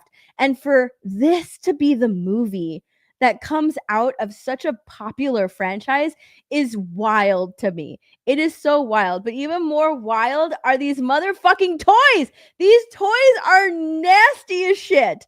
Okay? Like, I understand that Jack Black is playing Steve. I get it. All right? I totally get it. He's playing Steve. But would you rather buy this toy or this toy? Okay? Because these toys are available now, right? This is the Minecraft Steve that kids are used to playing with, right? That kids are used to playing on, during Minecraft. Would you rather buy this toy and play with this one or the original Minecraft Steve? Like, I would feel so uncomfortable, taking my niece and nephew or whatever, like taking them to see this movie. And then they're like, oh my gosh, like, okay, they come out of this movie, may be excited, who knows? Because so far from what I'm hearing from my nieces and nephews who love Minecraft, who play Minecraft, who are obsessed with Minecraft, they saw the trailer and they were disgusted by it. They were like, that looks creepy. I don't like it. I'm not going to go and watch it. They're so disinterested within that movie that I'm sure, and I know that they have these toys. So being that they're not interested in that movie, there's no way that they would ever purchase this toy. I would feel uncomfortable buying this toy for my niece or nephew and saying like, oh, look, it's from the Minecraft movie. This is Steve from the Minecraft movie. Can you look at this midsection here? Look at his midsection. I would feel so uncomfortable buying this toy for my niece or nephew. It is so uncomfortable. And this isn't even the only one. This is probably the one that has been shared so many times on the internet, but this isn't the only toy that we've seen so far, because they're even selling these toys. Okay, they're even selling these. Like, it's all Jack Black. It's so creepy. It's so fucking creepy. It's all Jack Black with his weird multicolored beard that he has in the movie. It's just his regular beard. Like, at least they could tell him, like, hey, we're shooting up, give him a heads up, right? Hey, we're shooting a Minecraft movie. You're going to be playing this character right here. All right, this is your character. Can you maybe change up your look a little bit, right? Can you change up your look? Maybe get into shape, maybe lose the gut, maybe have a little shave, something. Do something to look a little bit more like Minecraft Steve. No, it doesn't happen. It doesn't happen. We get this. We get fucking Jack Black looking like Jack Black. He looks disgusting. And so because we get Jack Black just fucking looking like Jack Black, we get these nasty Jack Black toys. Like, this is creepy as shit. Look at these toys. All right? Look at these. Aside from like the wolf, even these and the creeper, like, even these look fucking creepy. I don't like them. I don't like it. Can you imagine I believe in the most recent trailer, when they showed the villagers? Those villagers are scary as hell. Have you seen the pictures of the villagers? Hold on, wait. Let me oh, I should have just removed it. Hold on. Minecraft. Because y'all need to see the picture. Oh my God. Oh, hold on. Wait. I have it here. Oh, they look terrible. Wait, this is a more HD image. Hold on. Open it in a new tab. Open it in a new tab. Hold on. Wait, let me show you. They look terrible.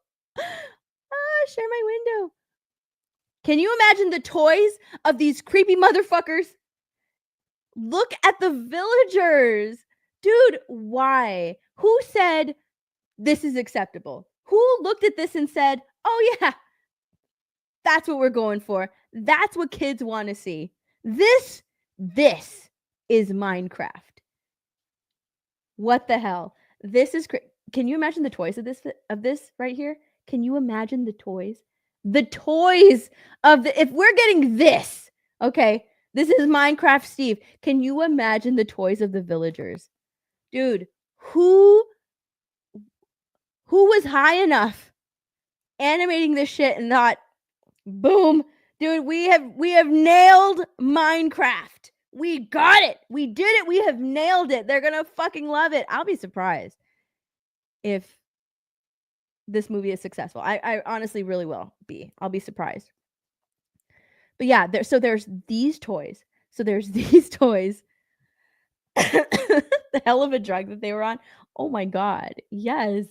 It is creepy as hell. Kids, stay away from dudes who look like this fat doll. Oh my God.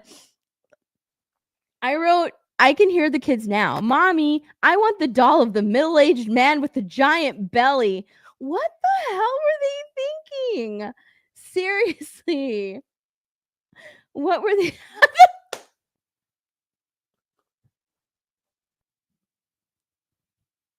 Hold on. Wait. Hold on, wait. Where's she at?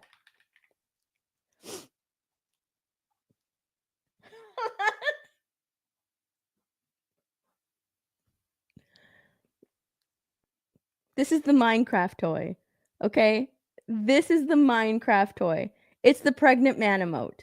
All right? Here it is. This is the Minecraft toy. It's the pregnant man emote. I see no difference. We just got to add the beard. Okay, that's it. We just have to add the beard.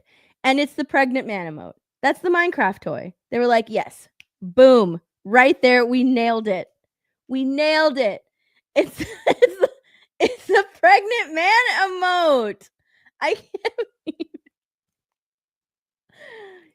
So yeah, like they have that one. So they have Minecraft Steve. Here he is.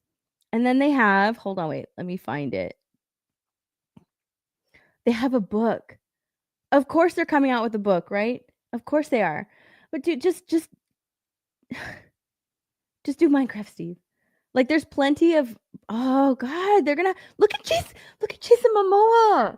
Look at Jason Momoa. So now we know that he doesn't change his outfit. Okay, he's in this unicorn shit. Look at the sheep. Oh my god. They look terrible. But now they're coming out with a book for young kids. They have a Lego set. To be fair, I will give this to them. The Lego sets don't look that bad, but it's still the Jack Black Minecraft Steve. When you can just buy the Minecraft Legos, but this is like the Minecraft movie Legos.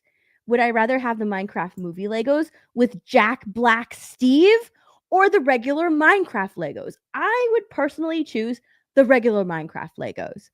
All right, but they have the Minecraft Steve Lego figure, and then they have the Funko Pops. I really wish that this was a lot clearer, but it's not. I can't find a clearer image of the Funko Pops. But yeah, Funko Pops, Minecraft Steve. All of this shit is going to be in a landfill. Like nobody's going to buy this nasty motherfucker. No one's going to buy the pregnant man emote, okay, as a toy. No one is going to buy that. It's all going to end up at Ollie's. It's all going to end up in a landfill. Oh, except for these actual toys that sell. Nobody's gonna. Oh God, I forgot. I pulled this image up. Oh my God! If they ever come out with these toys of these nasty, creepy Minecraft villagers, nobody's gonna buy those. I'd be surprised if they honestly did like sell. Okay, but again, I'm gonna put on my little. It was sitting right here. Okay, my little conspiracy hat's been sitting right here. Let me put it back on. Okay, putting it back on, just like with the Snow White and the Seven Dwarfs, those creepy dwarf CGI creepers. Okay, they're probably going to make toys out of those creepy little figures. They've made a toy out of a grown adult. He's probably, how old is Jack Black? He's probably not even middle aged. He's older than, how old is Jack Black? Hold on, let me Google it. He's 55 years old. They have made a toy that is meant for children of a 55-year-old man who's playing a character in Minecraft, who's playing a kid in Minecraft, okay? They've made an action figure of a 55-year-old man that is meant for children. And if I'm putting on my conspiracy hat, I'm sorry, but there's fucking Hollywood weirdos who just want to make it okay for kids to play with this creepy doll. Like it's creepy. If you think about it, this is a toy that is made for kids, and these kids would be playing with a 55-year-old man doll. In a movie for kids. It's just creepy to me. It is creepy to me. Look at this midsection here. It's creepy to me. And I think it just feels like they're just getting kids okay with being around creepy looking people. Like that's creepy middle-aged men. Like that's what I think.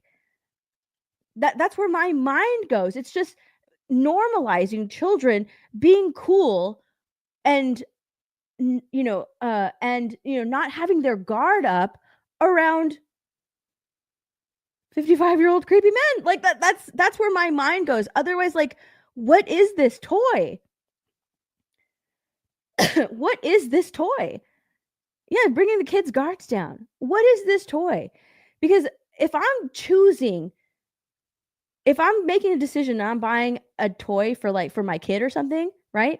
For my hypothetical child, if I had a choice between this Minecraft toy and this Minecraft toy, you best believe I'm choosing this Minecraft toy because this one is creepy. It is nasty.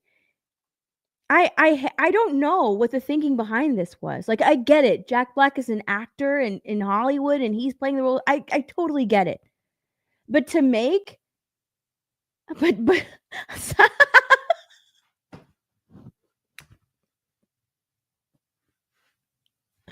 What's up, Phil? The toy is almost as worse as the photo you DM'd me. All right, look.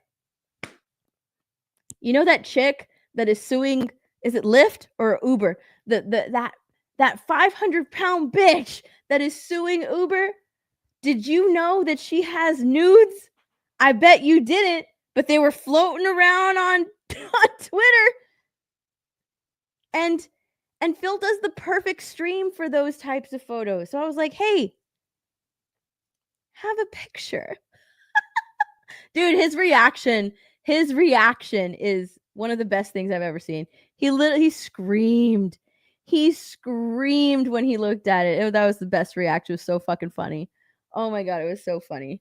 This is probably the best reaction I've ever seen to that. You stop that. I sent that photo, Phil. I sent that photo to everyone in Flashcast. Oh my god. And there's a new one. Oh, I gotta show you the new one. There's a new one that I found.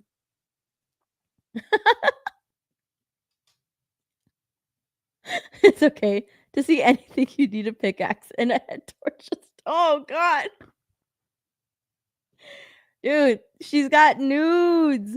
It was the worst of my. I'm sorry. I'm very sorry. I'm very sorry. I'm very sorry. I will not. We'll stop. We will stop. Okay, we will stop.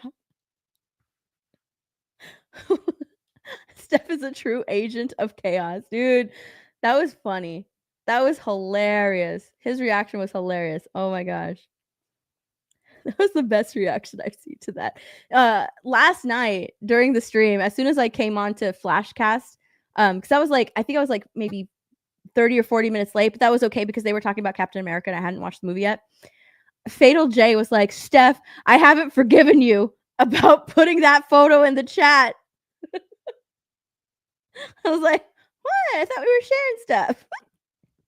And like I'll rarely talk in like, group chats and stuff, but I told him, I was like, but when I talk, I make a splash. I make sure you hear me. It was so fucking funny. He's like, I'll never forgive you. And then I posted the new picture that I found. They were pissed off again. It was so funny. Anyway, back to Jack Black. They're multiplying. But yes, true agent of chaos for real. That was pretty funny. That was funny. God, I actually clipped that out. I need to add it. I need to add it. You rampant slag. I need to add it because that was so fucking funny.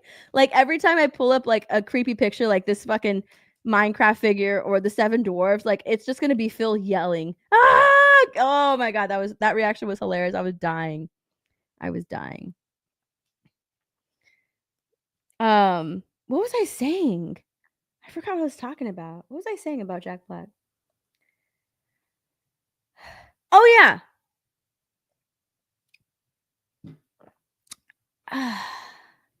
Anyways, yeah, if I had to choose between buying this figure or this one, I would definitely choose this one. This one is creepy. This one is disgusting. It's gross. I don't know what they were thinking coming out with these creepy fucking figures of Jack Black. I'm actually surprised that this movie doesn't have, I mean, it is ratioed, but I'm surprised it doesn't have I'm surprised at the upvotes it has. I'm very curious to see whether or not this movie does well at the theater. I'm very curious because Minecraft is such a huge property and it has so many fans. It's so like disappointing that like this is the movie that Warner Brothers decided to give them. It really does feel like they worked it up over the weekend, right? They're like, hey, Jason Momoa, dude, you need a job? You're not really working right now. You need a job? Come be on this Minecraft movie. Hey, Jack Black, I need a favor, Jack. Can you be at the theater right now? We're just going to fit you in with a blue shirt and you're going to be playing Minecraft Steve. And, here's the script. You're really good, right? You're good with a really short script. You're just going to work over the weekend. No big deal. We'll fix it all in post because everything's going to be CGI'd around you. You're cool with that? Cool. All right, cool. And they've shot this over the weekend. Like, that's how this trailer feels, right? It feels like they shot it over the weekend. Minecraft fans deserve so much better than this. They deserve so much better than this. They deserve so much more than looking at these fucking scary ass villagers. All right? They deserve so much better. And it doesn't look like they're going to be getting anything great from this movie. If these toys are like any indication, it doesn't look like they're going to be getting much better than what that movie has to offer. I am really surprised that it doesn't have more dislikes, or that it has. I'm actually surprised at how many upvotes it has, or how many likes it has. I'm really surprised at that. But it is a huge property, so we'll see. I'm very curious to see how this does. But so far, this is probably one of the creepiest toys that I've ever seen that is made and aimed at children. So creepy. So fucking creepy. I hate it. You think it's going to be I know it's going to be a stinker, but I'm wondering if if people are going to actually like go and watch it just out of love for the Minecraft movie. You know? It's like, oh, Minecraft is a huge property. Let's try and make money off of it because so many people love it. But let's not spend too much time on it. Like, that's how it feels. That's how the trailer feels. Like, we're not gonna spend too much time on it. So there's cool stuff in Minecraft that we'll incorporate into the movie, like little nuggets and things that people will be able to like, see if they're fans of Minecraft. They'll just be like, oh, cool. But it's not gonna be anything good. Like, that's how I'm looking at this movie. Jake the Movie Geek, what's up for 199? What movies am I excited to see in 2025? I don't know. Hold on, let me look. I don't know. Oops. Didn't want to do that. Let me see. Let me go to the release schedule. Let's see. In March, I actually want to see Mickey 17. I think that looks really cool. So I do want to see Mickey 17. That was a surprise. I didn't think that I'd be that came out of nowhere. I didn't know that movie was being made. So Mickey 17 looks pretty good. Let's see. What else?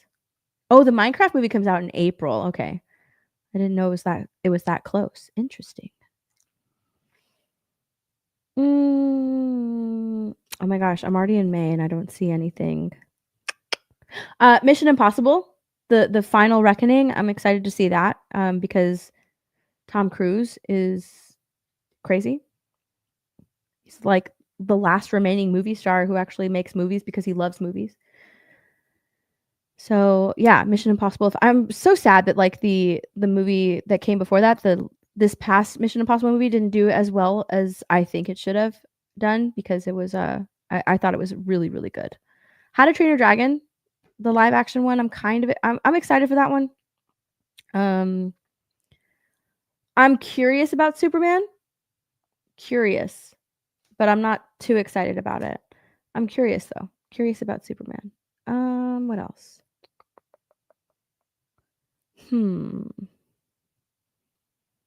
We're already in October.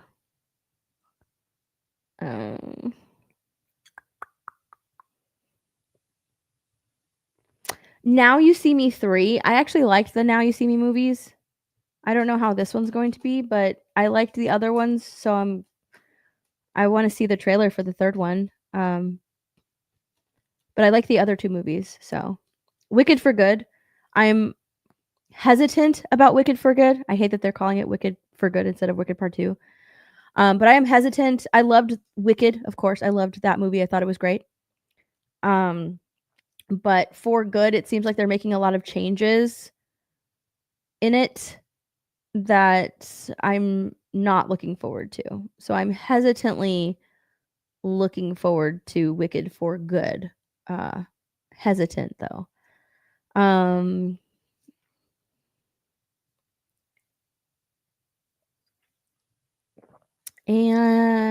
Zootopia 2. Look, I liked Zootopia, okay? I know a lot of people didn't like Zootopia, but I liked it for what it was. I liked Zootopia. So it depends on the trailer though of Zootopia 2. It really does. It depends on the trailer for Zootopia 2. But I liked the first Zootopia. I didn't mind it. I thought it was cute. So I want to see the trailer first before like I make my decision on Zootopia 2. But yeah, there's a lot of movies coming out, but not a lot that I'm like really excited for or looking forward to. A bait and switch for Wicked, I bet. Well,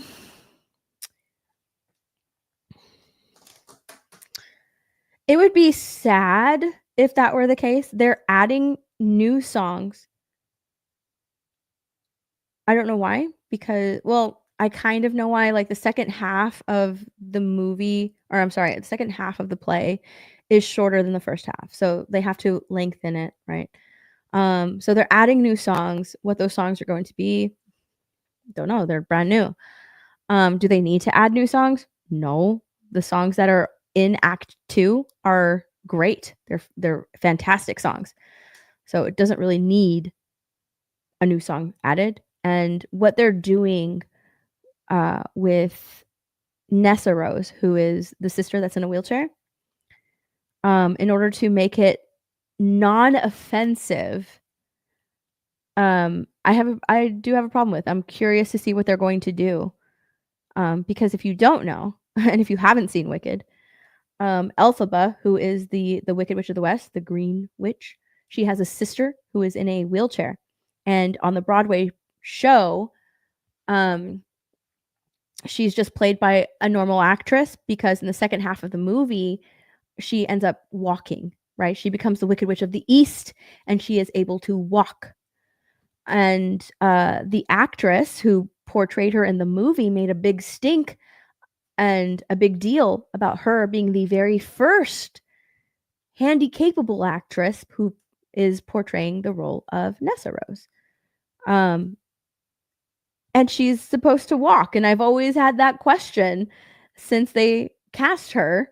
And, they're talking about how she's the very first actress who is actually in a wheelchair because she needs to be, because she can't walk. I've always questioned, like, how are they going to do that in the second half? Because she's supposed to walk. And she's making a big deal out of the fact that she's the first handy-capable actress who is playing Nessa Rose, but you're supposed to walk. And like, she's done interviews saying that, she discussed this with the director, and it's going to be non-offensive to the handy-capable community. So yeah, I don't know. Dude, do you think she'll fly? Oh, I bet she'll fly. Instead of walking, she's gonna fly. The shoes are gonna make her fly. I didn't even think about that. I am not looking forward to Jurassic World Rebirth. Dude, let's watch that trailer. Oh my God, we have to watch that trailer. That trailer looks shit.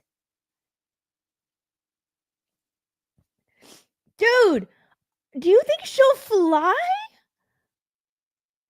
They said in an interview, I need to look that up. Aldo's Journal, I need to look that up, that she's flying.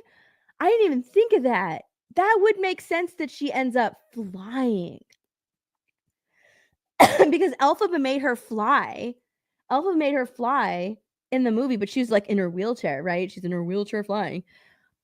Oh man, she's gonna fly. They said she's fly. Shut up. It is such a big, oh man, that's kind of a letdown, honestly.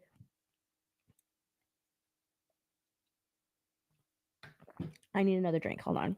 That's kind of a letdown that she's gonna fly, because it's such a big deal in Act 2 when she walks. It is such a big deal that she walks. Oh, she's gonna fly. Oh, that's so fucking lame. She flies now? She flies now. Oh, man. It's such a big deal when she starts walking. Oh, bro, she's gonna fly. I hate it. Nope. I don't like it. Dr. J for 5. Steph. I'm praying that Rachel Zegler starts an online war with Gal Gadot.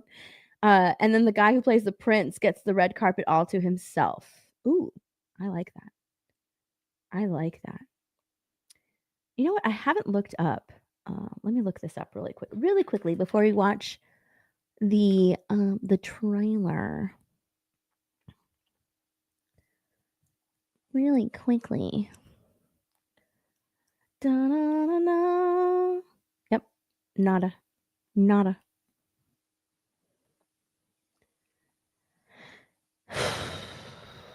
No, look, Rachel Zegler has nothing. She has Snow White, and that's it. She's got nothing in pre-production. Nothing. She came on the scene in 2021 with West Side Story. And in a manner of 4 years, she's managed to nuke her own career. That's insane to me. That's crazy. All right. Let me find the Jurassic World trailer. Jurassic World Rebirth. There it is. Oh. Is this it? Is this the actual trailer? Let me make sure it is. Yep. Those mutated monsters, they're not dinosaurs, they're monsters. They're monsters. Do you know why Disparu? She was divaing over her identity because she really did buy into her own bullshit. She was just plucked by Steven Spielberg, and she had Steven Spielberg behind her, and then she had Disney behind her because they saw her in West Side Story, so they wanted her. She was basically, a lot of people are like, I wish they had cast a nobody as Snow White. They literally did. Rachel Zegler came from as a nobody. She had a YouTube channel, and like that was it, where she sang. She was a nobody, but Disney saw her performance in West Side Story. They hired her as Snow White. So she's just like, fucking Steven Spielberg loves me. I have the Disney Corporation behind me. They got me. I was complaining about not being invited to, was it the Academy Awards or the Golden Globes, one of the two, and Disney helped me go to that award show, so I'm here. Not only am I here, but I'm a presenter. Like, she completely bought into her own bullshit. The way she was acting, and you could totally see it, the way she was acting on the red carpet for Shazam, you could see that she was just like, I'm the fucking shit. She's like, oh, this is my agent. She's like showing off to this interviewer. You don't have to show off to the interviewer. They're asking you questions. Who the fuck cares that your family and your agent, they're over there. They love me. Oh, I just have to say hi. It's like she's showing off to this interviewer that she has something to prove to everybody. Like, I'm a big deal now. So she completely bought into her own bullshit. And it just, she nuked herself. She completely nuked herself.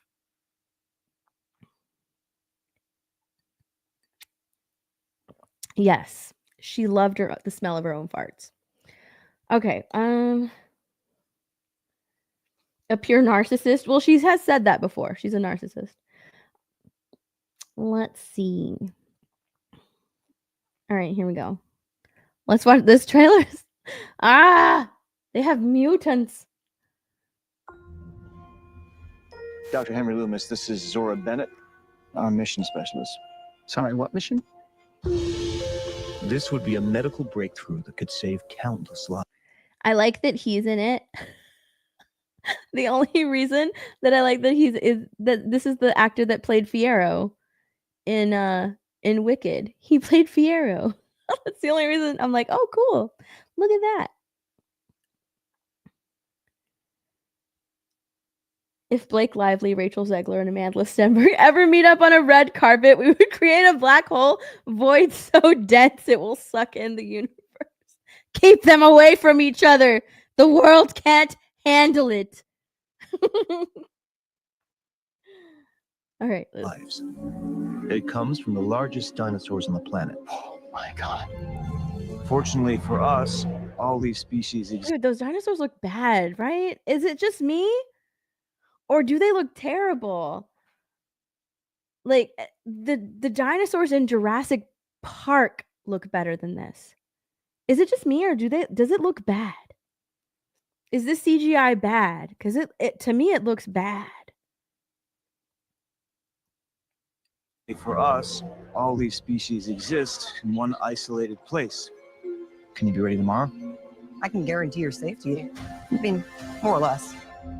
More or less? More or less. He's your guy? We're the best at moving things and people in and out of places they shouldn't be.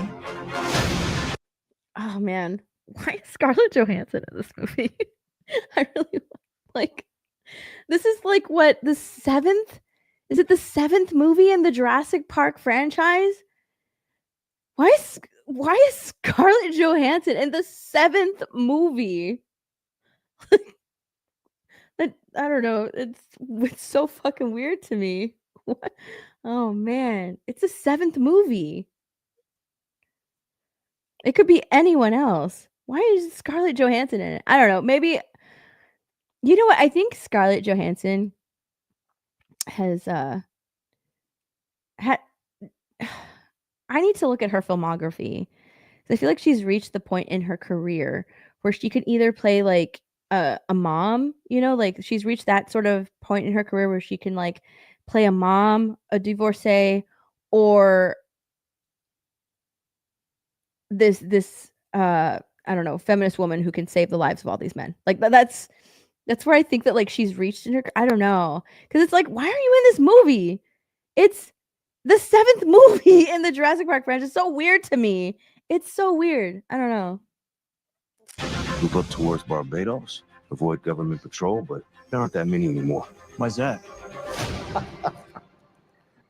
No one's dumb enough to go where we're going. Is this a new island, or is this a new island? Is this Isla Sorna, Isla Nublar? Is this a whole other island that we didn't know about? Where are they going? They found another island. It's a new island. Stop it.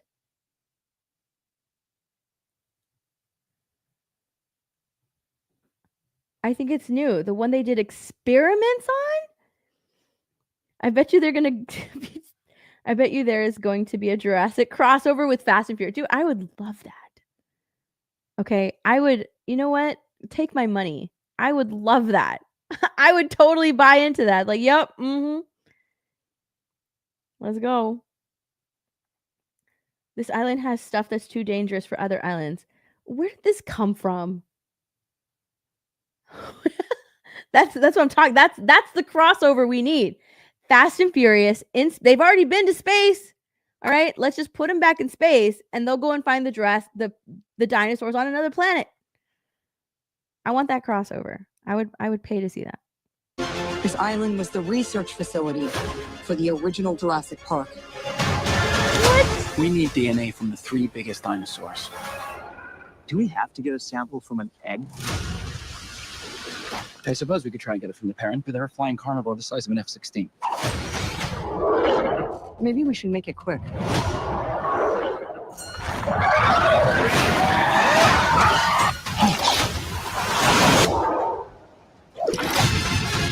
Bro, stop. She's not going to save him. She would go over. She would go over with him. She would go over with him. There's no way. Get out of here. This is a whole new island. How ridiculous, but whatever. Okay. There's only so many stories that they can tell. I get it. On Isla Nublar and Isla Sorna. Totally get it. You have to find a whole new island. A whole new island. I don't know why I thought they went back to the islands. These dinosaurs were too dangerous for the original park. Please don't say they're raptors. They're raptors. The worst of the worst were left here. Come on! Why is there's always a kid? Why is there a kid? Whose kid is that? Who brought their child onto the most dangerous Jurassic Park island with dinosaurs that are too dangerous for the original parks? Who brought their kid on this excursion? What bad parent is to blame for that? Why does there have to be a kid? Like, you can have a Jurassic Park movie without children. You can, all right? Lexi and Tim, I get it, all right? I get it. In the second movie, Ian Malcolm's daughter sneaks on, okay? I get it, fine. You want to do that, okay? And then in the third movie, what is the kid's name who gets stuck on the island? Eric? Is it Eric? Who gets stuck on the island with his irresponsible stepfather? Fine. I can buy that. But in the Jurassic World movie, I couldn't. Nope. Who cares? I don't care about the clone child. That was so stupid. I don't give a fuck about the clone child or the kids whose parents are getting a divorce. Like, who cares about those kids? You can have a Jurassic Park movie without children in it. It doesn't make me care about the kids. I don't, if anything, it makes me upset that these kids are here. Who brought their child to the dangerous island? That's so dumb. Because kids are emotional shorthand. I don't care. I'm more mad that they're even there to begin with. It makes me mad. It doesn't make me feel anything emotionally for them. I'm just mad at the parent who brought them. That's so dumb. The clone? Yes. Have you not seen the Jurassic World movies? There is a clone child. She is a clone. There is a clone kid. Yes. Dude. Oh my god. What is the name of the Hold on. Sorry. There is one kid. What is the kid's name? Where are you at? Where are you at? Dude, Technomechanicus. That name, that's a fucking wild name. Technomechanicus. Can you imagine? This is my kid. This is my son. Technomechanicus. Bro, that is one of Elon Musk's kids' name. Technomechanicus. What the fuck? That name is wild. That name is wild. Sounds like a name Elon would. Yes, that's legitimately his kid's name is Technomechanicus. That's at least one of them is Technomechanicus. That is his name. That's the child's name. That name is fucking wild. That's wild. That sounds like a supervillain name. The kids from Cybertron. Bro, that name is crazy. He makes Transformers, not children. I wanted to talk about Elon Musk and like all of the drama that is happening with him, right? Or that is happening with the baby mama, who apparently like people are even doubting if that's Elon Musk's kid because they found a photo of her when she's apparently supposed to be 7 months pregnant and she doesn't look, she's not pregnant clearly in the photo. Like, oh, it's so crazy. It is so crazy what all of this stuff, all this shit, and the conversations that are happening. All right, let's finish this trailer. Hold on. Come on! That looks gross. Come on! Look at that. Look at that freak. Look at that. That's a dinosaur with downs. What the fuck? What is that? That is creepy. Dude, I shouldn't have said that. Okay, I shouldn't have said that. Is so like, oh my god, I should not have said that. But that's what I thought of when I saw this dinosaur. That's what I thought of. I did not think that this looked like any dinosaur. It looked like a creepy ass mutant. I was like, okay, yeah, that's if they're meant to say that like this is a dinosaur, you know what? That's just it's a dinosaur with downs. Like, what the fuck? I shouldn't say that, but that's what it's giving. Okay, it's giving that, right? It's giving downosaur. Okay.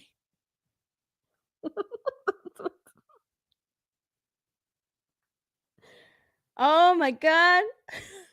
Don't clip that out. All right? YouTube's going to ban my channel because I said that.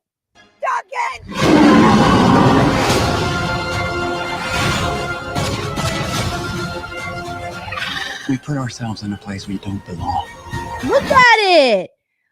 Look at it. Come on. Seriously. Ourselves in a place we don't belong. You can't it's you can't say that. Come on. Hold on. I think on Twitter. Let me find it. What is it called again? What is this movie called? Rebirth. They have like the full picture of what it looks like. Hold on, find it. I saw it the other day. they have a clearer photo, but they have an actual picture of like the mock-up of this dinosaur. I have to find it. Hold on. Because it's got like 2 legs or something. Oh, here it is. I got it. I'm going to show it to you guys after we finish this trailer. It looks weird. It looks weird. All right, hold on. Cuz there's that one and then there's this one. All right, cool. I mean, come on, look. I'm going to put it in chat. Cuz I can't say it out loud.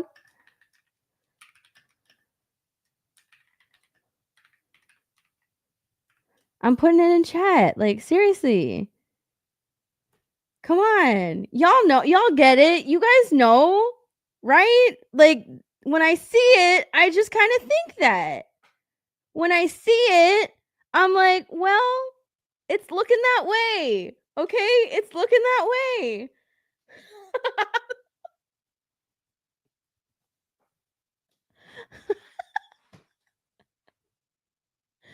Well, I don't know.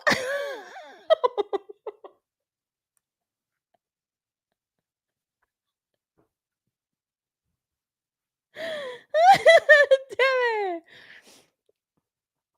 I'll say that, you know, it's looking a little Timmy. All right? That's what I'm saying. It's looking a little Timmy, okay?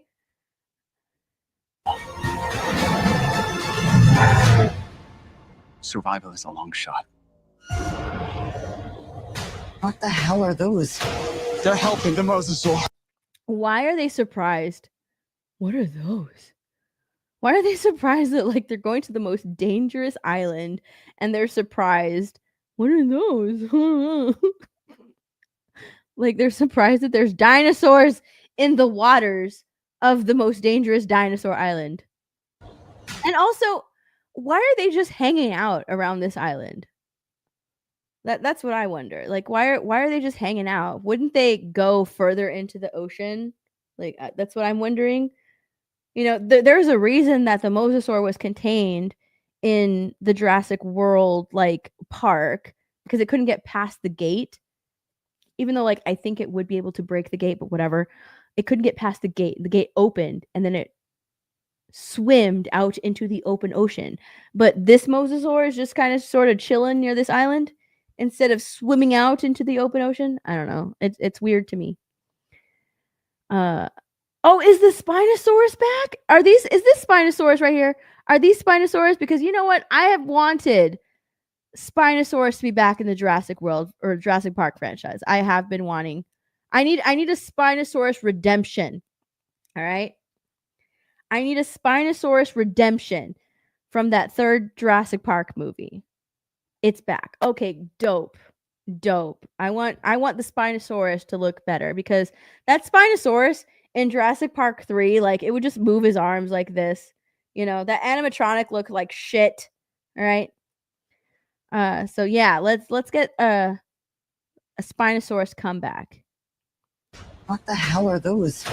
They're helping the mosasaur. Defend territory, stalk, hunt. None of what you just said is good. Yeah, let's go. All right. This fucking kid. This stupid kid. Let's go. Okay. I am up. I'm up for a Spinosaurus comeback. Make them threatening again. What are those? They're dinosaurs. I think this whole movie is Timmy. What are those? They're dinosaurs. Oh. This stupid kid. Oh, dude, the Spinosaurus looks dope. I am here. Wait, I'm pointing. Let me point it this way. I am here for the Spinosaurus. All right, that actually looks dope. That looks dope. That looks killer. That looks awesome. I like it. I'm digging it. Yeah, Spinosaurus looks awesome. I love the Spinosaurus. I love the Spinosaurus in the third movie. The third movie was shit, and I didn't like the animatronic, but I loved the Spinosaurus like dinosaur. I thought it was really cool. I got upset though. I did get upset when it killed the T-Rex because it was supposed to be like, oh, the new bad, right? The new big dinosaur. They even changed the the Jurassic Park. Didn't they change the Jurassic Park like logo? It wasn't the T-Rex. Wasn't it the Spinosaurus for the third movie? I'm pretty sure it was, if I'm remembering it correctly. I think they changed it to the Spinosaurus because it was supposed to be like the big bad new dinosaur. But it didn't look like it didn't look as good as like the T-Rex did. So I'm glad. Okay, we're getting yes, redemption, Spinosaurus redemption. I am here for it, even if it's just this scene. Even if it's just this scene and they're mostly underwater, the design looks fucking fierce. It looks good. It looks good. The trailer looks terrible. Oh yeah, 100%. It's a terrible trailer, and I can't stand it. They did change the logo. Okay, they did change the logo to Spinosaurus. Cool. Yeah, Spino killing the T-Rex is bullshit. It is. I think like I saw it was either a YouTube video or it was like a Nat Geo video. I can't remember which one, but they actually did like a legitimate fight as to who would win, a T-Rex or a Spinosaurus. And the T-Rex won, as opposed to like in the movie, the Spinosaurus won. But I believe the T-Rex won, and I was like, I knew it. I fucking knew it. So yeah. I can't stand kids, dude. I mean, I love kids. Wait. I meant I'm fucking tired of kid characters. That's what I meant to say. Not I can't stand kids, because I love kids. I can't stand kid characters in the Jurassic Park franchise. Like, it's totally overdone. Like, let's be done with it. All right. Let's be done with it. But I guess apparently not. Apparently not. Seriously, dude, hold on to your kid. I saw him, by the way, holding on to his dad. So his dad brought him on this dangerous adventure. The dad is to blame. Upsetting. Look at this Spinosaurus, though. That looks cool.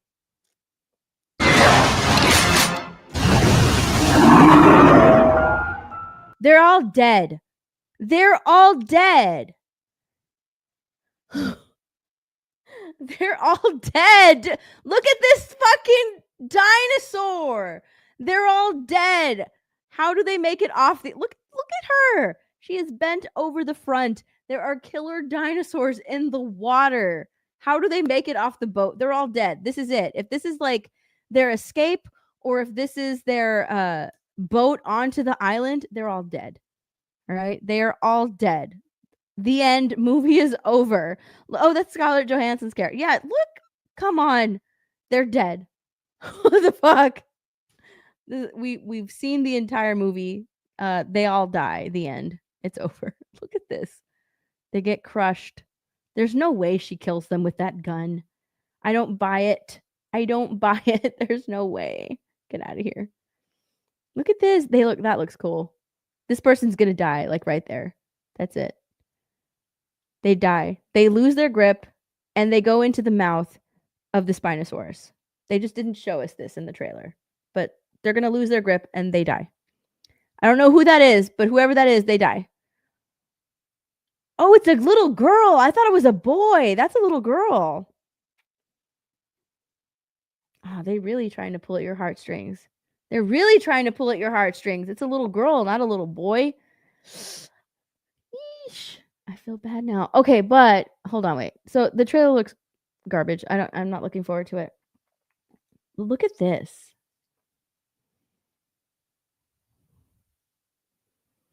Let's do this one. Window right here. These are like HD versions of the Timmy-saur. You know what it looks like? It looks like what are those fucking movies? Oh my gosh. What are those movies? Hang on a second. I have to look it up.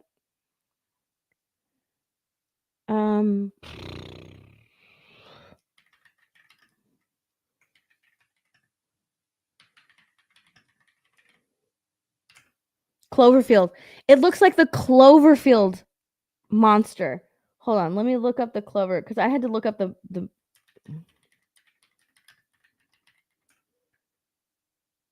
It looks kind of like the Cloverfield monster. Oh, yeah.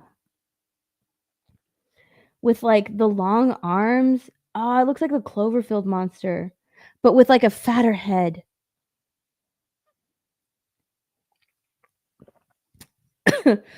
It's supposed to be the Rancor and a Xenomorph. That's funny. Oh, Bradley, you knew it before I even said it. Cloverfield. It looks like the Cloverfield monster.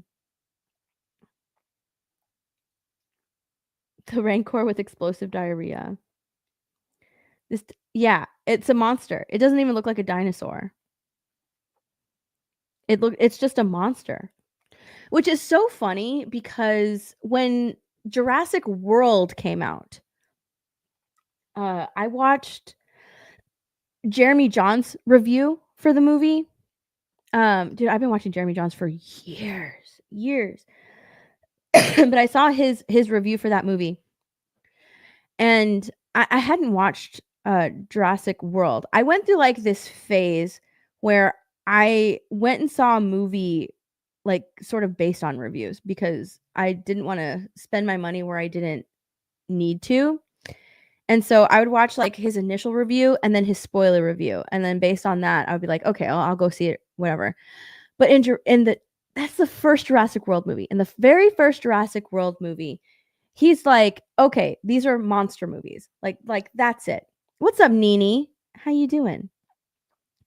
He's like, this has lost so much of the initial like Jurassic Park that it's just a monster movie. That's what it is. And once I accepted that it was a monster movie, like there, I can kind of enjoy it for what it was, which is a monster movie.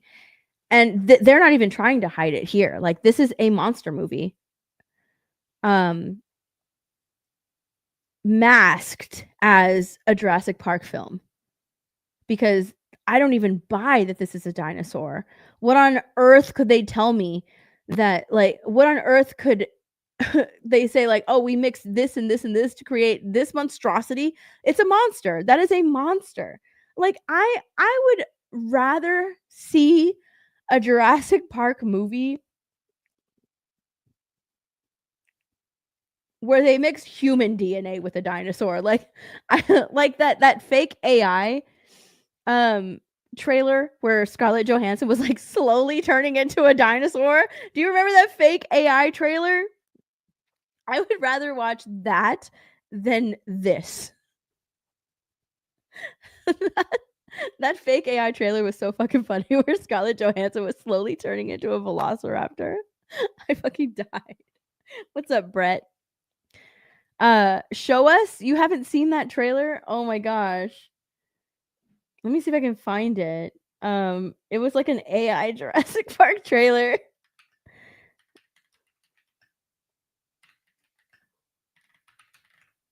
Oh, it was so funny. Like those images of Scar. Oh, it was this one. The fucking Hold on, wait. Let me add this over here. It was this one. It was like an AI trailer. They added a fucking dinosaur with a ponytail. It was so funny. Look at Endymion. I would actually be interested in watching this if this was actually the plot. Because why not? These new flicks are slop nowadays. Like, for sure, 100%. Like, I would rather watch this. Like, who cares? I'd rather watch this than this thing, than the Timmy dinosaur. Look at his hands. How are they supposed to get away from that? Seriously. How are they supposed to get away from that? It is humongous. It is huge. You never saw the ponytail one? No way. Yeah, she was slowly turning into a dinosaur. It was so funny. Like at one point she had like scales on her face. Like she had scales and stuff. And then she slowly morphed into this. It was so funny.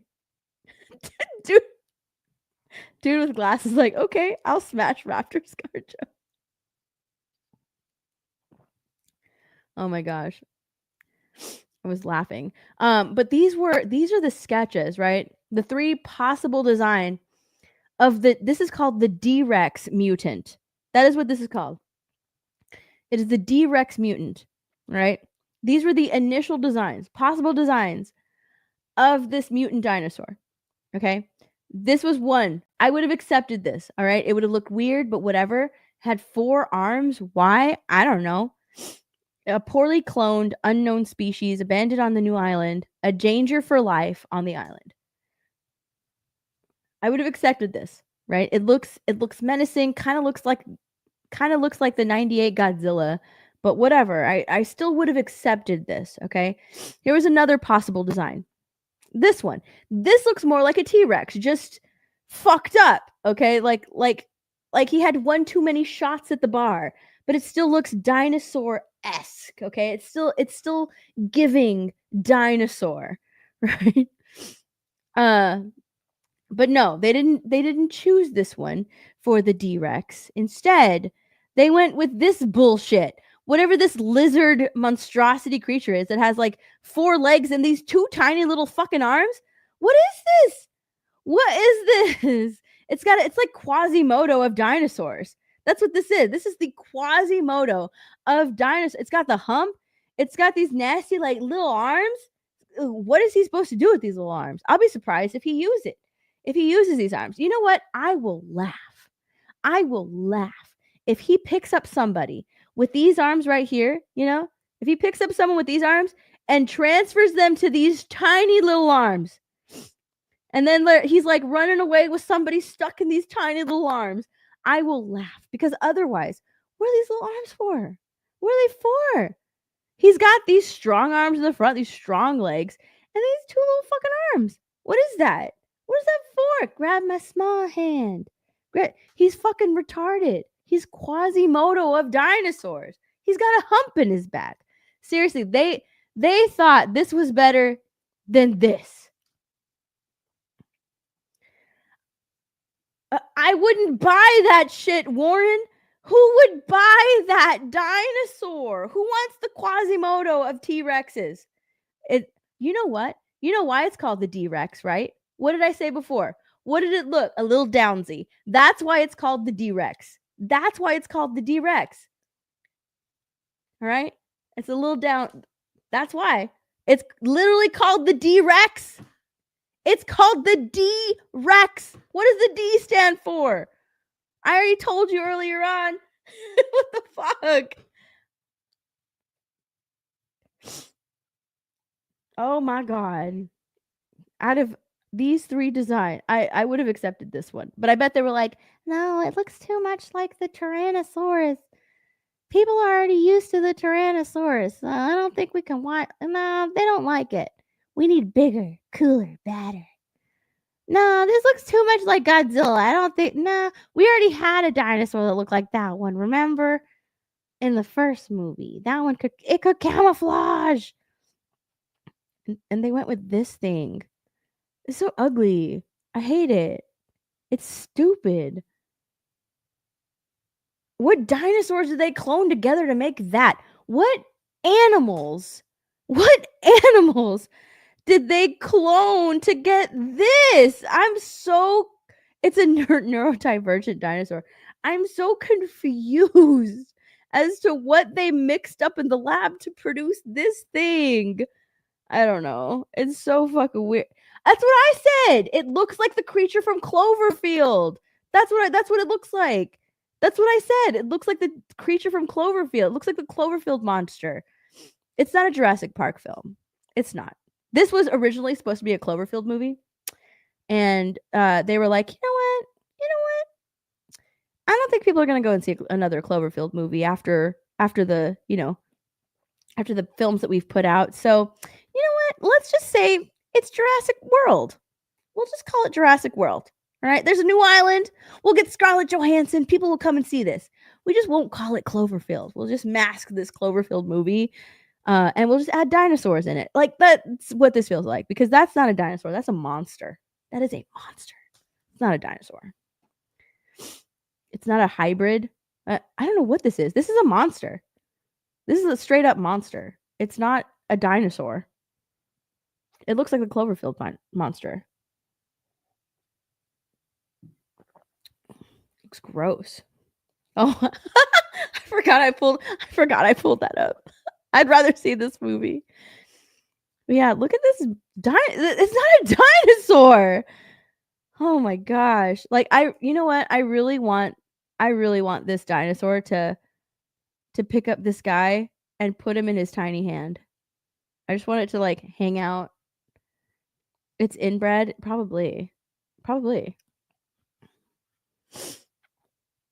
Oh man, I haven't watched Pacific Rim in a minute. It's been a minute. But yeah, I want this dinosaur to pick him up with his strong hand and put this guy in this tiny hand, and he's just like still screaming for help.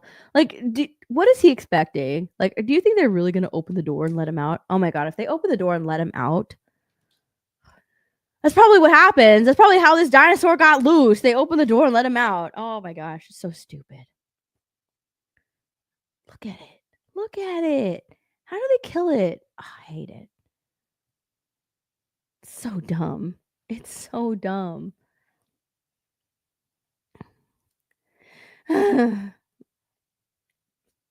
This is what it looks like. It looks like this emoji. That's what it looks like. It looks like this emoji. That's the new dinosaur.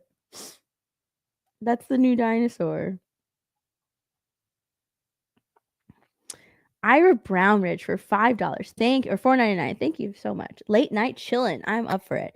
Yeah, this is Talk Dirty. We're supposed to do it earlier. You guys know. But I had a dinner that I had to go to, and it was too late in the evening for Mara to stream. Mara is asleep, so it's just me. It's just me. You get me. I hope that's okay.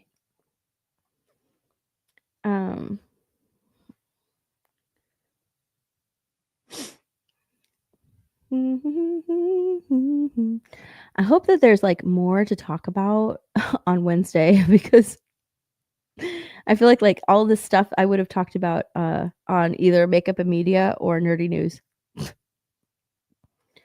I don't really want to talk about. I pulled up a bunch of stuff for Captain America, but I think that I need to watch it before I start like talking about it, because I wanted to go through like some of the reviews and the Rotten Tomatoes and all that stuff, but like I have nothing to I don't know the movie, so I am gonna have to watch it, because I really do like, I want to go through the reviews and stuff, but I haven't watched it. I feel like I need to watch it. I have a pirated version that I can just watch, since we were supposed to watch it for Flashcast. So I mean, I can watch that, and then you know what? I'll wait and talk about that later. Yeah, let me just move all of those over there. And dude, let's talk about all the Elon Musk stuff, yo. Hold on, I gotta go to I want chat music to make a part 4. I do. I want chat music to make a part 4. That's cool. What's the latest on Blake Lively? Ooh, interesting that you ask, actually, because I have a whole thing pulled up about Blake Lively. I actually kind of want to go over this. Let's talk about Blake Lively just a little bit. There's actually been a lot of stuff. I have a whole bunch of articles pulled up about Blake Lively that I have to read. And I've read a couple of them, like when I was out of town and I wanted to make a video. I almost made a couple of videos on Blake Lively, but I didn't have the right equipment to do that. So I didn't do that. But there are a couple of new articles and like court stuff that I need to go through. But what I found interesting was this video. Let's go through this video really quickly, because this was something. Who's Blake Lively? She is Ryan Reynolds' wife. And yes, she is 100% losing.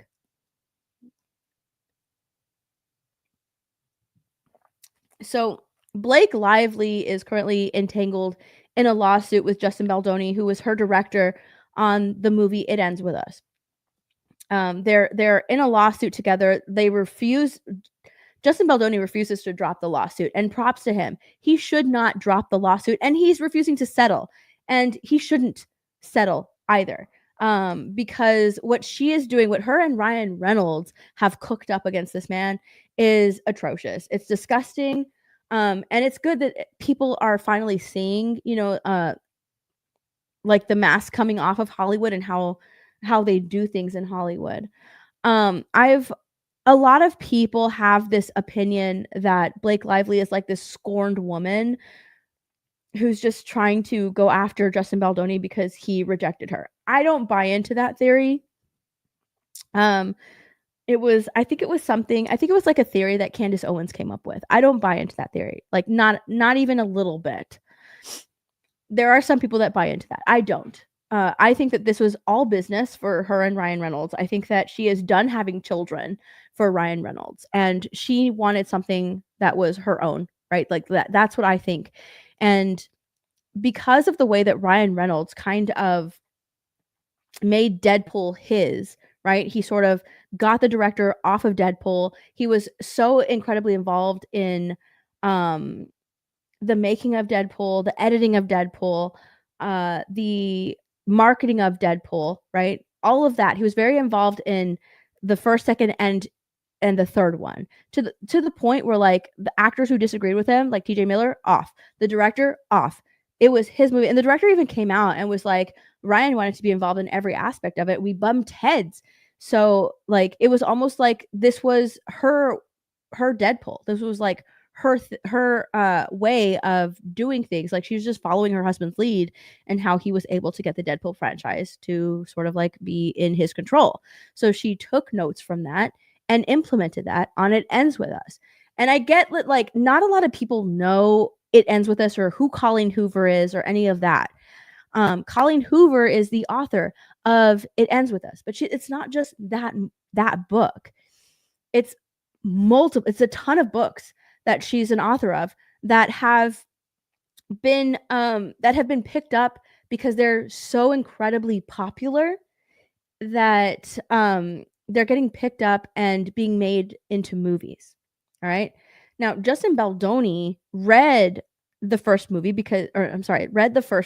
because it became popularized on TikTok. And so he read the first book and he loved it. And he talked to Colleen Hoover, who's the author, and said, hey, I want to turn this book into a movie. So he bought the movie rights. He got the movie rights to the first book and the second book. The first book, It Ends With Us. And the second book, It Begins With Us. I think that's the second book. And Blake Lively wanted those rights. And there was something in the contract that he had with Colleen Hoover. And I can't remember what it is called specifically. But there is something. It's some sort of clause in the contract to where he can lose the rights to the book. It's a morality clause. That's what it's called. It's a morality clause. He can lose the rights to the book, and they would default back to Colleen Hoover if something like this, what's happening with Blake Lively, ever happened, right? Those rights would default back to Colleen Hoover. So Blake Lively in December, she didn't sue him, but she filed a claim saying that Justin Baldoni sexually harassed her, right? She filed a claim, which is a precursor to a lawsuit. It was not a lawsuit. And then that was leaked because it was confidential. Nobody would know about it. Only Blake Lively and Justin Baldoni. It was leaked to the New York Times. The New York Times printed this whole thing about Justin Baldoni and how awful he is and how he sexually harassed Blake Lively. Justin Baldoni immediately sued the New York Times and Blake Lively. At that point, that's when Blake Lively finally actually filed the lawsuit. I think that she thought that Justin Baldoni was going to roll over, and he didn't. She filed the lawsuit finally. Like, it went to file a lawsuit. It was never supposed to be a lawsuit. It was almost like she was forced to do that because it was never supposed to turn into what it is now. And in Justin's lawsuit, so many things came out that completely countered every single thing that she was accusing him of. And it was all fake. It was all like garbage. There was nothing backing anything that she was saying. And because Justin Baldoni, his lawyer, everybody's been so transparent with, all of the evidence against Blake Lively, so many people are like, holy shit, this is a fake Me Too. not only is it a fake Me Too, but Blake Lively and Ryan Reynolds both colluded against Justin Baldoni. So like they're both looking terrible right now.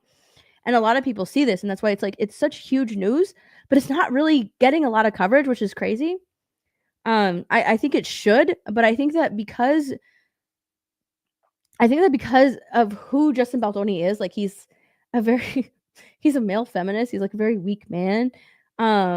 Nobody fucking cares, and I think that people should care. Despite the fact that he is a male feminist, and he's basically like a puppy dog. And Ryan Reynolds and Blake Lively are like kicking this puppy dog. I think that people should care. Despite the fact that like I don't agree with his lifestyle and the way he lives, I could give a shit. But this is a man who is being falsely Me Too'd by this huge couple in Hollywood.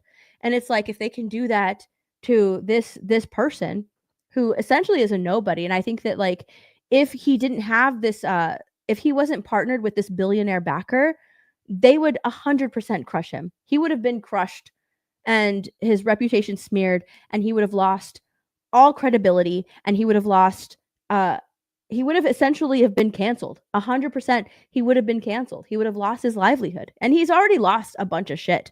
He's lost out on a bunch of projects. He's lost awards because of what they did. Right. And this is a terrible thing that is happening to him.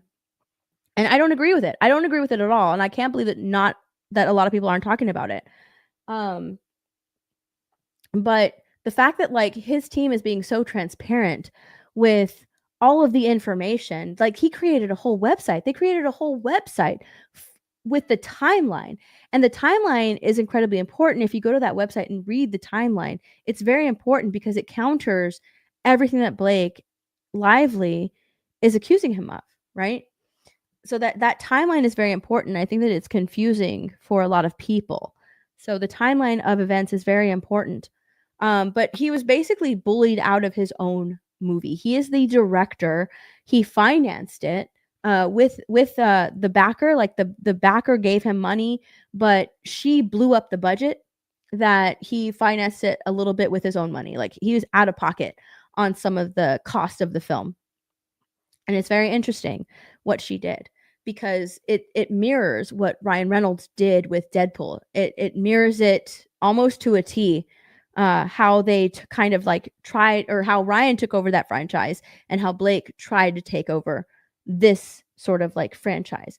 And I really truly believe that the reason she tried to do that was because she wanted the rights to Colleen Hoover's books, all of them, because they're being optioned and made into movies. And I truly believe that she wanted that. Like she wanted this production company where they put out these movies, and she would be considered not just Ryan Reynolds' wife who has his kids, right? But she would be considered a big name in Hollywood. She could stand on her own 2 feet, because right now she's only known for Gossip Girl and being Ryan Reynolds' wife. Like that's it. That really is it. So I think she wanted something else for her own, but she went about doing it and getting it the wrong way, and it's truly backfiring on her. Now, this video that I have right here is sort of proof a little bit of what she sort of did on the set of It Ends With Us. Because what she says here, it's very interesting to hear what she says here, because it sort of mirrors like the texts that she sent to Justin Baldoni, right? She tells Justin Baldoni that she has all of this talent, and she wants to be more than just an actress. And she's actually said this on the red carpet, like she can't just act in a movie. She needs to be like a producer on the movie. She needs to have a little bit of a say. So that's the most I've ever heard her say as far as like on the red carpet in regards to It Ends With Us. But this interview here is someone dug this up. And what she says here is very interesting, because she talks about how she doesn't want to just be an actress. She wants to be involved in every aspect of the movie. And some people, and like the directors that she's dealt with consider that to be like a rug pull, but she doesn't care because she wants to be involved in every aspect of the movie. And that's pretty much what happened and what she did on the set of It Ends With Us, because they hired her to just be an actress. That is it. The only thing that they gave her on the set or on the movie was a producer credit. But the only reason they gave her that producer credit is like it was a sort of like a something that is given to an actress of her caliber, right? So it's just a producer credit. That doesn't mean that she has any producer rights on the film. It's just a credit. It's something like that they give her because she's an actress of a certain caliber. But she was essentially just hired on as an actress. And this interview here is very telling. So let's listen to it. It's just as important to say, okay, I believe in this, and that's why I'm standing up for it, and that's why I'm not being difficult. And then there are other moments to go like, am I the asshole in the room? Like, what is happening here? I would show up on a set. I knew that they just wanted me to show up and look cute and stand on a little pink sticker where I'm supposed to go and say what I'm supposed to say. But I also knew that like that wasn't fulfilling for me, that I wanted to be a part of the storytelling, that I wanted to be a part of the narrative, whether that be in the writing and the costume design and creating the character. And sometimes I had directors or producers or writers who would welcome that and invite that once they saw that I was able to offer that.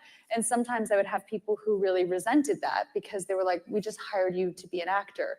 Yet when I went in the meetings, I would just seem like I'm just there to be the actor and ready to get the gig. I wouldn't reveal that I actually need to have authorship in order to feel fulfilled. So I think that for them, sometimes that might have felt like a rug pull because it is 100% a rug pull. Because you're like, you're trying to assert yourself into something that we didn't hire you to do.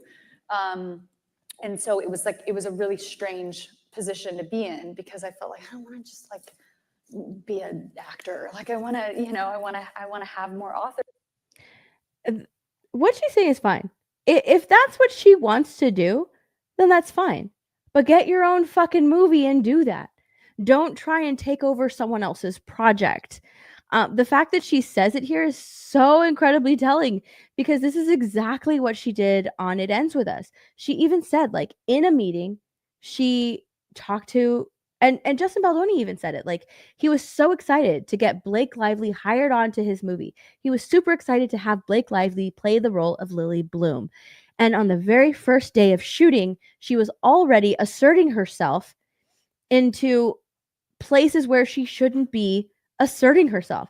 They hired her on to be an actress and play this role. And that is it. That is where it should have stopped. And if she wants to feel even more fulfilled, then find your own projects, do your own thing, and, you know, be the producer, the director, the actress, whatever you want, the costume designer, but do your own thing. Don't try and take over someone else's project because that's not what they hired you to do. They hired you to be the actress. And if you can't do that role, if that is unfulfilling for you, then go find something that would be more fulfilling. Don't get hired on and trick these people and then later on reveal your true intentions. And that's pretty much what she did on the set of It Ends With Us. And it's so funny that this video is, I don't even know how old this video is, but it's an older video. And she's saying what she's literally admitting to what she did on the set of It Ends With Us. And it became even more sinister because she didn't get her way. She didn't get Justin Baldoni to sign over the rights to the movie because it came out that Blake Lively and Ryan Reynolds wanted to buy the rights to these movies from him. And he said no, he didn't want to give them the rights. He didn't want to sell them the rights. And this is what happened because that they didn't want to sell them. She ended up hitting him with this false Me Too claim. Like, oh, he sexually harassed me on set. And why? Because there's a morality clause with his contract with Colleen Hoover. So if he's caught doing something like that, the rights fall back to Colleen Hoover. And Colleen Hoover, when all of this came out, took the side of Blake Lively. She took Blake's side in all of this, which is insane. Like, she took Blake's side. So I have a feeling that all of this was sort of cooked up and everybody knew what was going on. At least Colleen Hoover, possibly. And she was just like, don't worry. Like, once you get the rights back, we'll work together and, you know, we'll make you tons of money. We'll have all of your books. be made into movies and it'll be great, right? This is so slimy and so sneaky. And I like, I've said this before, but I'm so glad that like Justin Baldoni kind of on the set of It Ends With Us, he bent over backwards for this woman. He basically rolled over and showed her his belly because he was in this movie, like he was in this millions of dollars. He was millions of dollars deep into this movie that he couldn't afford. He was so worried that they would have to shut down production because Blake ended up becoming so hard to work with that he was scared to even like text her something that was wrong or something that needed to be done, or, you know, relay information from the producers to her or from Fox to her. He was so terrified of this woman. Like, that's how hard she became to work with, because she would end up shutting down production or refusing to come on set or refusing to work if she didn't get her way. And imagine being in that position. Not only being in that position, but then during, like, you finish filming the movie and then you're supposed to edit your own movie, and she wants in the editing bay because she wants to edit the movie. And not only does she want to edit the movie, but she wants to do it without you, the director. She wants to edit the movie without the director. Not only does she want to edit the movie without the director, but she wants to fire the editors that you hired and hire her husband's editors from Deadpool and Wolverine. And she also doesn't like the composer that you hired. So she's going to fire that composer and hire the composer from Deadpool and Wolverine. And now she's going to want to make her own cut of the film. So we have the Justin Baldoni cut and the Blake Lively cut. And Fox tells her, you know what? We have the director's cut. Like, the director, this is his movie. It's not yours. And so what does she do? Oh, well, you know what? I won't promote the movie. I'm not going to promote the movie if my cut isn't the one released. So then Fox tells her, oh, okay, well, here's what we'll do.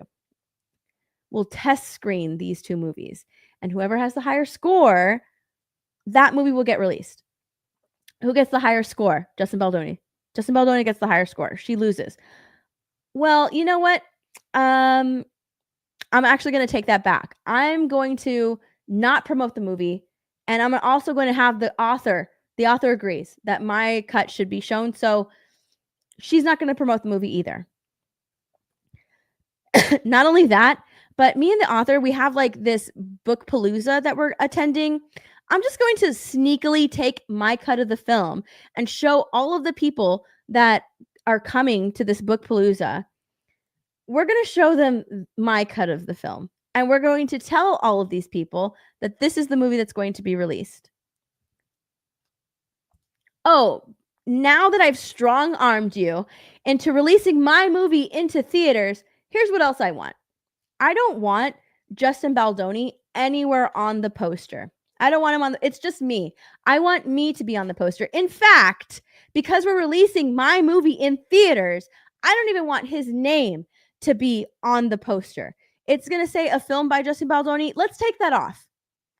I don't want his name on the poster. It's just my name on the poster. Oh, by the way, at the premiere of the movie, I don't want Justin Baldoni there. The director of the movie, he put all this money and work into the movie. I don't want him there. So he can't be there. Justin Baldoni said, no, I'm going to be there. Okay, so you can come. But as soon as you hear that I am on my way there, you have to go into the basement with all of your friends and family, including a girl that you invited who is in a wheelchair because she is suffering from what was she suffering from? I can't remember. Including your special guest who has a fatal disease, who is in a wheelchair. You guys have to go into the basement, okay? You have to go into the basement. So me and my husband, Ryan, and Colleen and the cast can all walk the red carpet without you. And once we're done walking the red carpet, we're going to go into the main theater. You and your party, you can go into a separate theater apart from all of us. Y'all can go over there. We don't want you anywhere near us. In fact, at the after party that you paid for, you can't come. You can't come to this after party. So you're gonna have to pay for your own after party. Okay, like that's where you're gonna go. You're gonna go and you're gonna pay for your own after party with your family and friends because we don't want you here. That's what fucking happened. That's what happened. That is legitimately what happened. And you know what's really sad is that woman that he invited died like 2 months later. That is how petty Blake Lively is. That is how petty Blake Lively is. Because Justin Baldoni didn't sell her the rights to the movie. That is how petty she is. And she didn't get her way. So what are we going to do? Ryan, I didn't get my way. What should we do now? Oh, let's accuse him of sexual harassment. That way, the morality clause in his contract with Colleen will go into effect. And those rights, if found guilty, which I really truly believe that because Justin Baldoni like completely rolled over and gave her whatever the fuck she wanted because he just wanted to get this movie done. This was his passion project. This is what he wanted to do. He gave her whatever she wanted. I truly believe that she expected him to just completely roll over and say, whatever, we'll settle this and that's it. And then the morality clause would kick in and those rights would get put back into Colleen Hoover's hands and they can go off and make whatever movie they wanted. I truly believe that that is what she thought would happen because she got to get away with so much from the beginning to the premiere of this fucking movie. But because she not only accused Justin Baldoni of shit, but the producer, Jamie Heath, of shit, and not only the producer, but also the backer, the billionaire backer, she drug his name through the mud. And he was like, oh, hell no. No. We're not doing this bullshit. You already caused us so much motherfucking stress during the making of this movie. Nuh-uh. I will, you know what, Justin? I will give you however much money you need. You sue this bitch. You clear your name. Like, that is fucking insane.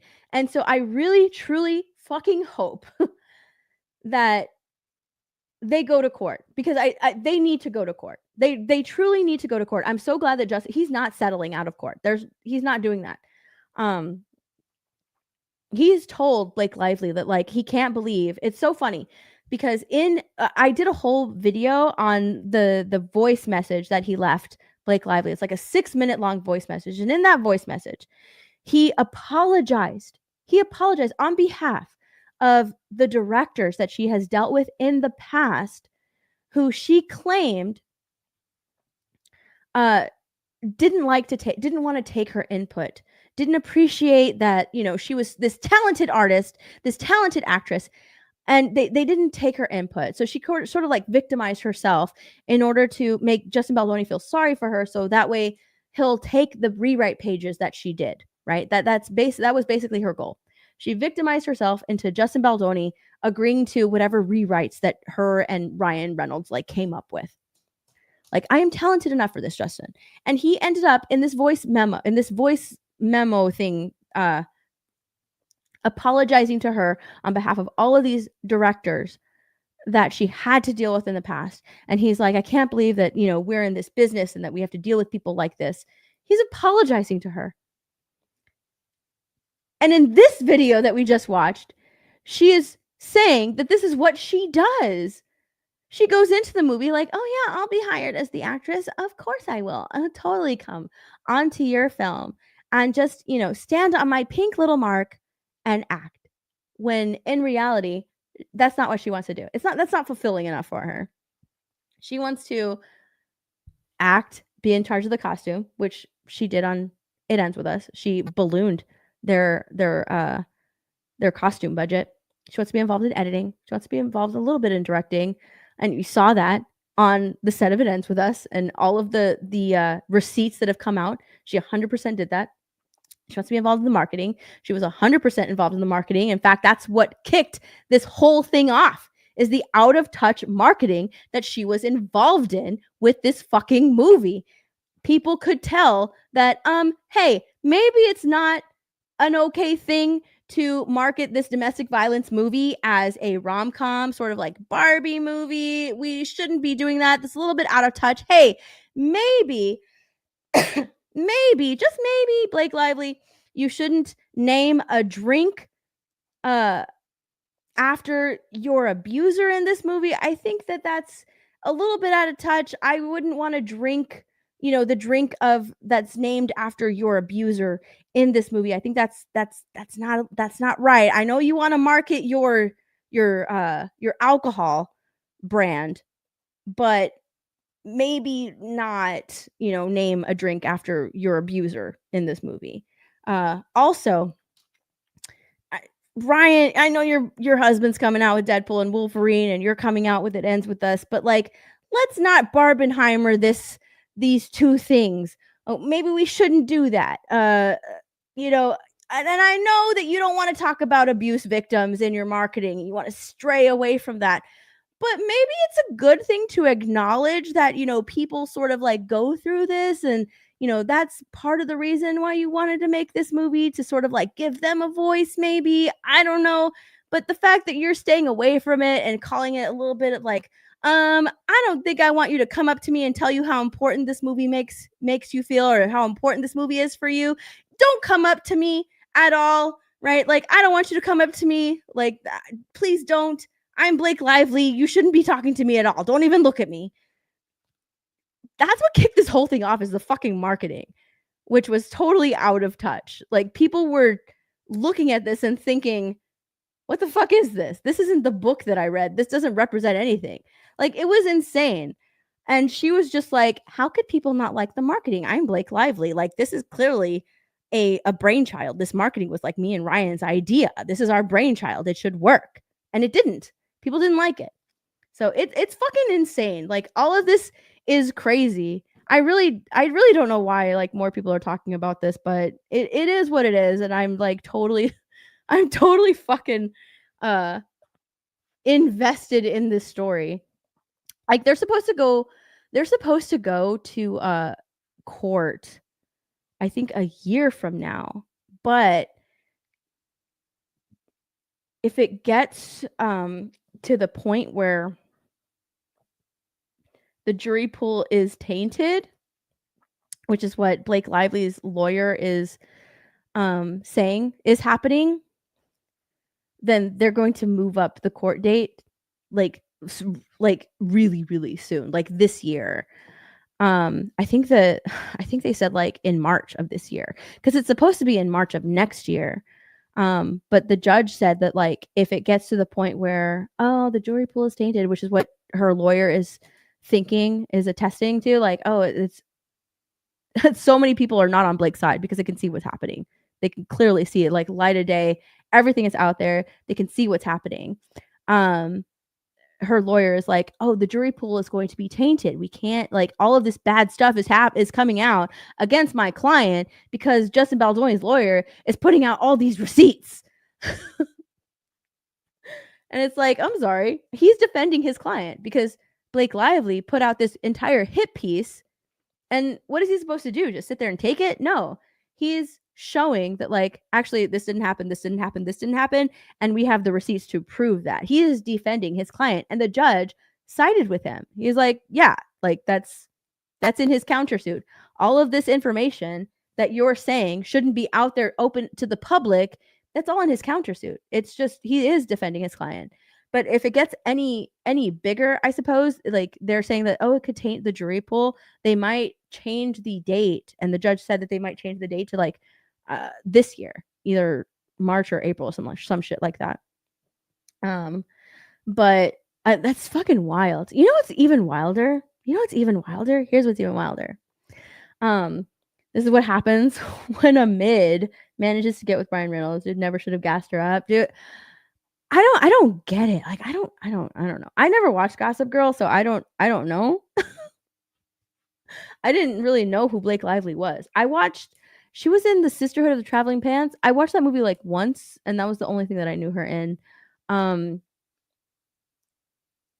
Until A Simple Favor. I saw her in that movie, and that was it. Like that was it. But this is me. Okay, I'm gonna be a little conspiratorial again, right? Brandon Sklenar. Brandon, hold on, wait. Where is it? No, it's not that.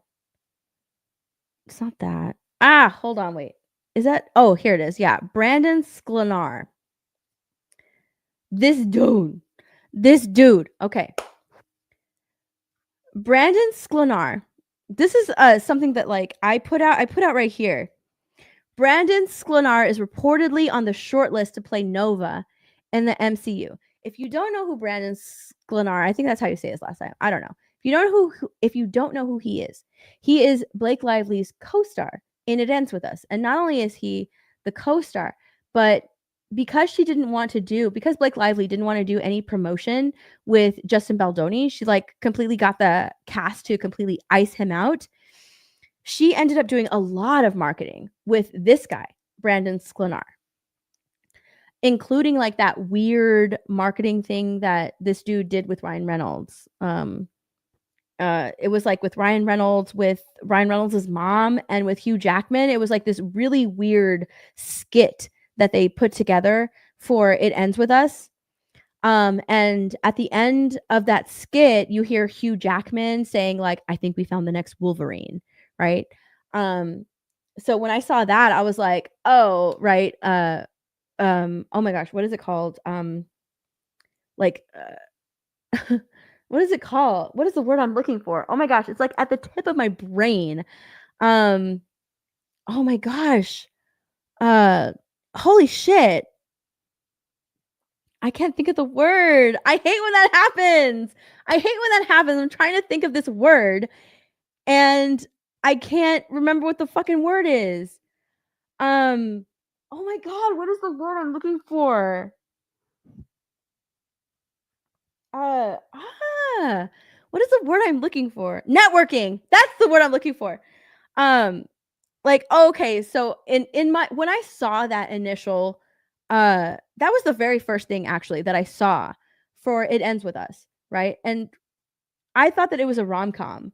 That's what I thought. I thought it was a rom-com because of the way that, and this was when Ryan Reynolds was like putting out all of that stuff about Deadpool and Wolverine. So I was kind of like looking at Ryan Reynolds' Twitter at the time.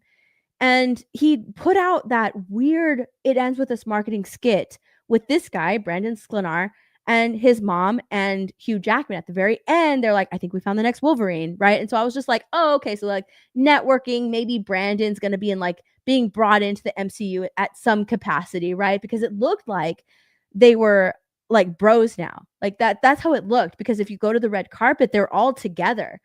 And Ryan Reynolds is like, buddy with this new guy. So I was like, oh, okay. So there's some networking going to be done. And he's probably going to be brought into the MCU at some capacity at some point. Because at that point, like it felt almost as if Ryan Reynolds had a lot of say-so in the MCU because of how popular Deadpool and Wolverine was. It was almost like, holy shit, Ryan Reynolds, you fucking saved the MCU right now. We were drowning in terrible movies until Deadpool and Wolverine came out. You guys kind of like revived the MCU in a way. And, people are like, the MCU is back, right? Like that's how it felt. That was like the atmosphere surrounding like the MCU at the time.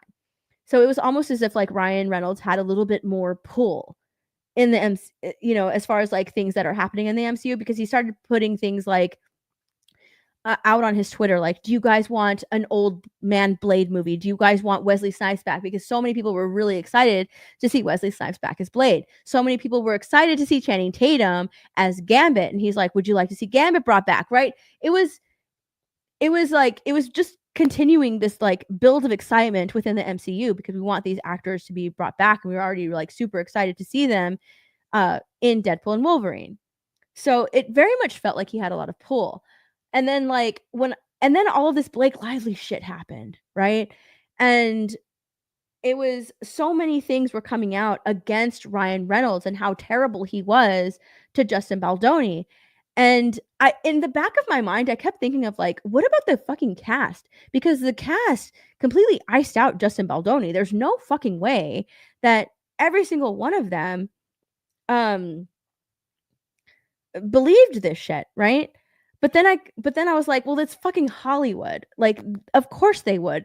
Blake and Ryan are a power couple in Hollywood, and these people are relatively unknowns in Hollywood, so of course, like, they'll go on whichever side is more powerful. And at the time, it's not Justin Baldoni. This was supposed to be his like breakout movie. This was supposed to be the culmination of like his sort of like career. This was going to be his big movie. But Blake and Ryan are already super established in Hollywood. And not only are they super established, but they have a lot of power in Hollywood. So it would make sense for these actors to side with Blake and Ryan. And so like it was very interesting when I saw that Brandon had signed with WME. And if you don't know what WME is, it's a what do you call it? Like, it's like your representation in Hollywood. They're the ones that like get you jobs, right? Well, who else is signed with WME? Ryan Reynolds. Like they're signed with WME. Not only are they signed with WME, but apparently Ryan Reynolds went to like a representative of WME and told them, "Hey, you guys need to drop Justin Baldoni." Justin Baldoni was also represented by WME. And then after all this happened, he got fired. They dropped him. They completely dropped Justin Baldoni. And then and then Brandon Sklenar signs with WME. That's kind of interesting, right? Not only that, but then he starts like, oh, look, he's on the short list to play Nova in the MCU. And when Blake Lively launched this whole claim against Justin Baldoni, Brandon Sklenar, like before this whole thing launched, he unfollowed Justin Baldoni over on Instagram. And then he like posted in his stories, like he posted the New York Times article and says, you guys have to go and read this. You guys have to go and read this article. He completely backed Blake Lively 100%. And see, right here, he urges his followers to read her complaint in his Instagram stories. I wonder if they're going to show it here. I don't know if they show it. I don't think they do. No, they don't. But yeah, he 100% sided with Blake Lively. And it's so funny that like that now he was not only was he signed to WME, but he's also like on the short list to be cast as Nova in the MCU. I find that to be like very suspicious. It's so suspicious to me. But you know what? That's what they do in Hollywood, dude. You want to sell your soul to the highest bidder, go for it. You want to roll in the MCU? The MCU is shit right now. I don't know, but you want to sell your soul for a part in the MCU, go right ahead. But hold on, let me show you something. I wonder if it's still like that. Hold on. I got to go to his Instagram because he is losing a lot of fans. It was like that for a while. I'm not sure if it still is, but let me show you. Brandon Sklenar. Last name is really weird. Wait, where's his Instagram? Where did Instagram go? That's not it. Is that it? Oh my god, where's his Instagram? Did I spell his name wrong? Hang on. No fucking way, it's gone.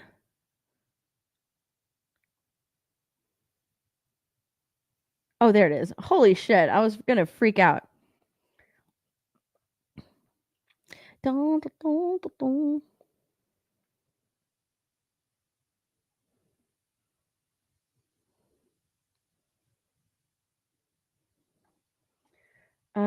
There you go. This was posted. When was this? A week ago. So this picture was posted a week ago. he's in the show 1923. I don't know what that show is. Season 2. Came to the comments and was not disappointed. All these celebrities need to realize we're over the fakeness and we'll always appreciate authenticity and realness over everything. If social climbing, no spine having was a person, it would be him. You chose the wrong team and now your career will forever be tarnished, but it will be tarnished. Good luck. Sorry you were love bombed by the immoral couple. Now you're associated with the most hated people in America. Career is over before it began. After what you did, I have no desire whatsoever to watch this or any of your work in the future. Like it's a guy with no a guy with no spine. It's almost in every single post. I'm rooting for you, but you need to apologize to Justin Baldoni. Brown nosing to A-listers paid off. Good luck with whatever your career you have left. We need your apology to Justin Baldoni as loud as your support for Khaleesi. C-list actor signs with WME. How can you sleep at night? Will not support anything you're in. Get a backbone. Your films will now be boycotted. Let me see. What else? I'm not even angry. I'm disappointed. You're done. It's almost every single post. Like everybody's just coming after him, which is crazy. Especially after where's it at? Especially after this news came out.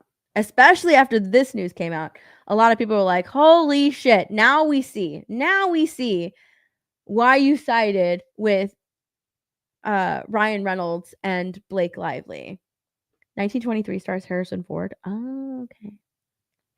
The word is cuck. No, it was networking. The word was networking. But yeah, that I found that interesting. I found that interesting. So like people are now, going after him and just being like, dude, you have no spine. And I don't think hold on, let me check. Let me double check. Hold on. There's that.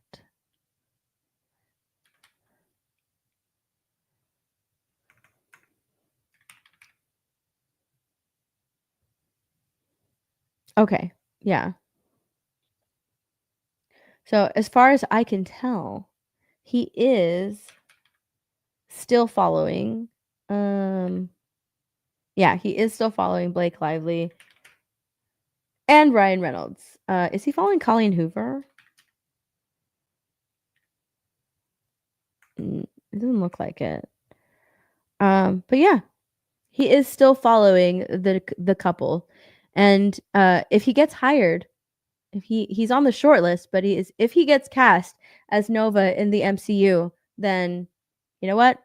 I guess it paid off for him because he's going to be a part of the MCU, but not the better half of the MCU, the shitty half of the MCU, because the MCU is pretty much downhill. So hopefully the brown nosing will pay off for him, but I don't think it will. 1923 was filmed in San Antonio? Was it really? Nothing is ever filmed here. Well, actually, I think the Selena movie was filmed here. So was The Walking Dead, the other Walking Dead, was it?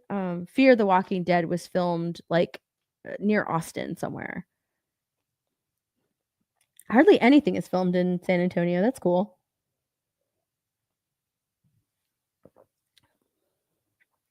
Anyways, that was very interesting. I thought that the whole Brandon Sklenar stuff is very interesting to me.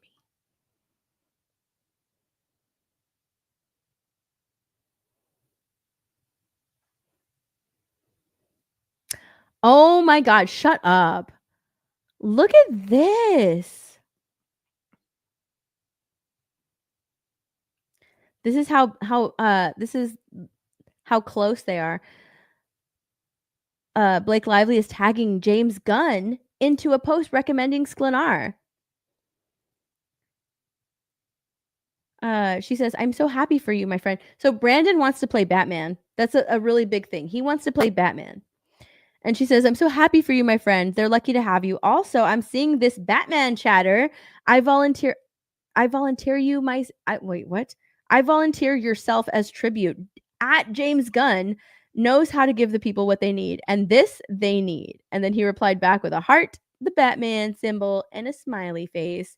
Yeah, he is truly on board with Blake Lively and Ryan Reynolds. You know, he don't give a shit. He's like, my career comes first. You know what? It's totally fine. Get that bag. Get that bag, dude.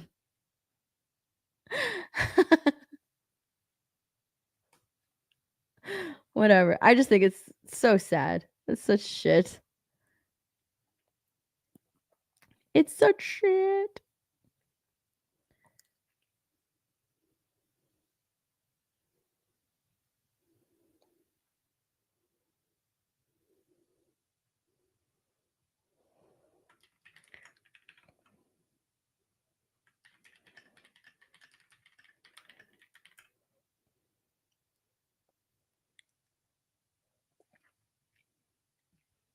But yeah, the Blake Lively stuff is very, very interesting. I sincerely hope that more people cover this whole Blake Lively thing because it's so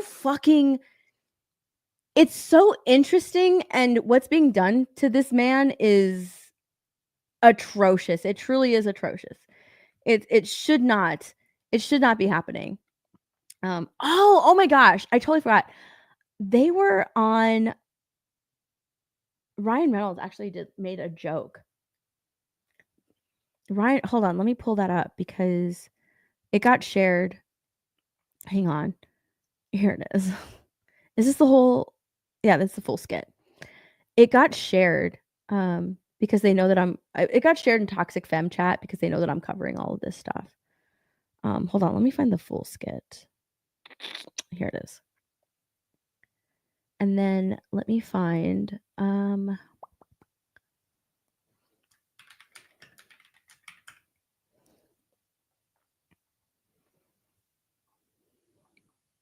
where are they?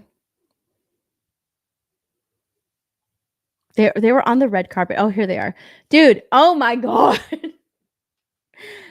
They walked on the red carpet and left really, really quickly. Ryan was just like, let's go. Like, he pulled her. So he pulled her from the red carpet. Like, let's go. Hurry up. Hold on. Let me find like where they're walking. The red carpet. Oh, here it is.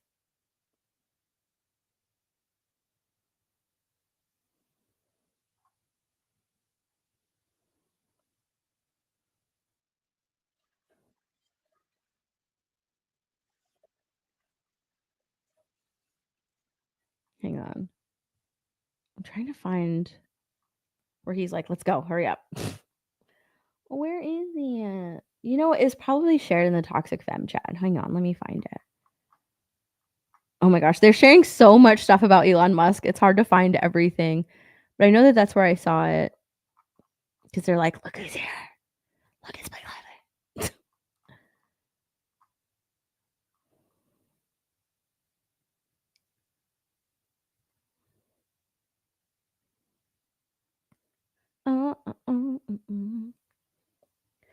Was Nice Pool supposed to be a knock at Justin? Yes. It was. 100% it was. Some people are like, I don't believe it. And there are too many coincidences for it to not be a snide attack at Justin. I did a whole video on it. But there are a ton of things that prove like 100% it was meant to be like a jab at Justin Baldoni. There's a bunch of there's a line where he calls for an intimacy coordinator, and that was a whole big deal in Blake Lively's lawsuit against Justin Baldoni. He has a man bun, and because like Justin Baldoni used to have really long hair, and he used to wear it in a man bun. And what's interesting is that the reason that Justin Baldoni grew his hair long like that was because he, I guess his hair grows long like really quickly. So he grew it long so he could cut it and donate it to charity. And he like there's like videos of him doing that. So like that's why he grew it long so he could donate it. Also he's credited also Nice Pull is credited as Gordon Reynolds. Instead of like Ryan Reynolds playing Nice Pull, it's credited as Gordon. And for whatever reason, I don't know why, but for whatever reason, in the end credits of It Ends With Us, when Blake Lively is thanking, people involved in the creation of It Ends With Us, she thanks Gordon Reynolds. So she thanks Nice Pull. Like, why would you link the two movies together if it wasn't some sort of like inside joke between you and Ryan?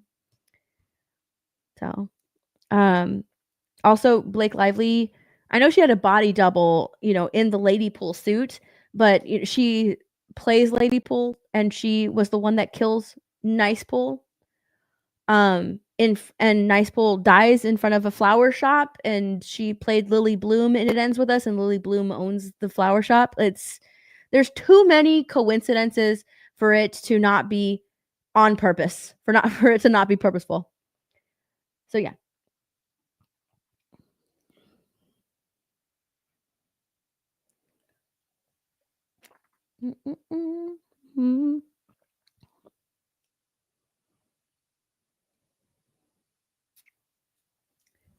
All right. Let me get to the Ryan Reynolds portion. Here it is. All right. Okay, look, y'all. With everything that is going on with Ryan Reynolds and Blake Lively and the whole Justin Baldoni lawsuit, this is probably the first time that I've ever seen Blake Lively out since all of this kicked off. It's very rare that you will get a Blake Lively sighting. In fact, I don't think that people have seen her since this whole thing kicked off. We have seen Ryan Reynolds because he went to a performance that of Hugh Jackman. He went to go and watch Hugh Jackman in some performance. So we have seen Ryan Reynolds step out, but we haven't seen Blake Lively until this Saturday Night Live 50th anniversary special where Ryan Reynolds and Blake Lively were on the red carpet. Let's look at them now. Here they are. They're on the red carpet. Blake Lively, Ryan Reynolds.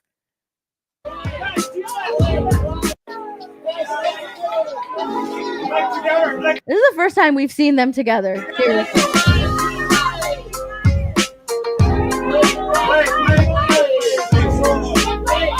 They're there for Saturday Night Live 50th anniversary special. Dude, look at Ryan Reynolds.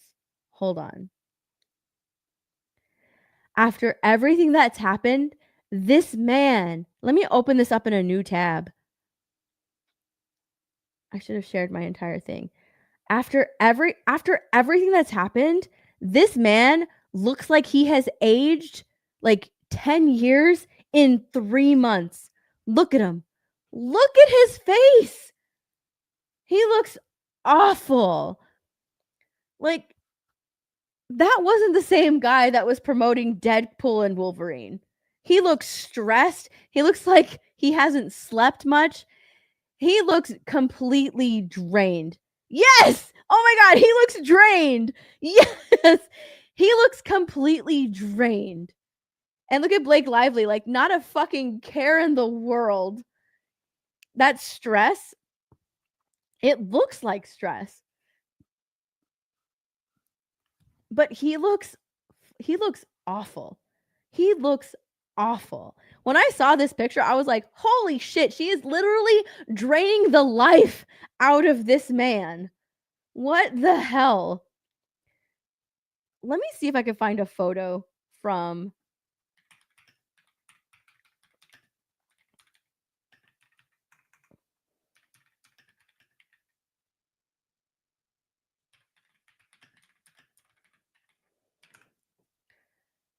hang on.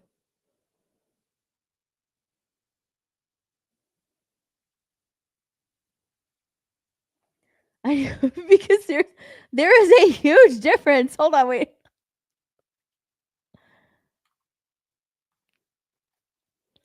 There's a huge difference from Deadpool and Wolverine to now. When did Deadpool and Wolverine come out? I don't remember. Hold on, wait.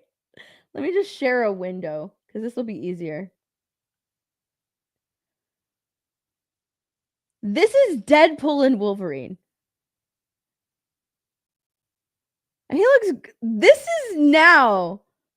The man looks stressed as shit. Serious. This is Deadpool and Wolverine. And this is he looks look, it looks like he's lost weight. Like his head looks huge compared to his body. It looks like he has lost weight. Like he is stressed as shit. Look at that.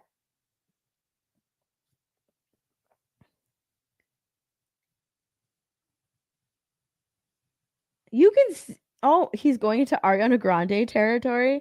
Like you can see, like this is clearly affecting him. This is clear. This was just last year. This was just last year. The difference is scary. Like you can see this has had such an effect on Ryan Reynolds. All of this shit happening has had such. Look at her. She's like, I don't give a fuck. I don't care. Look at her face. She's like, I can do no wrong. I'm just happy to be out with my husband, Ryan Reynolds. I've caused him so much stress.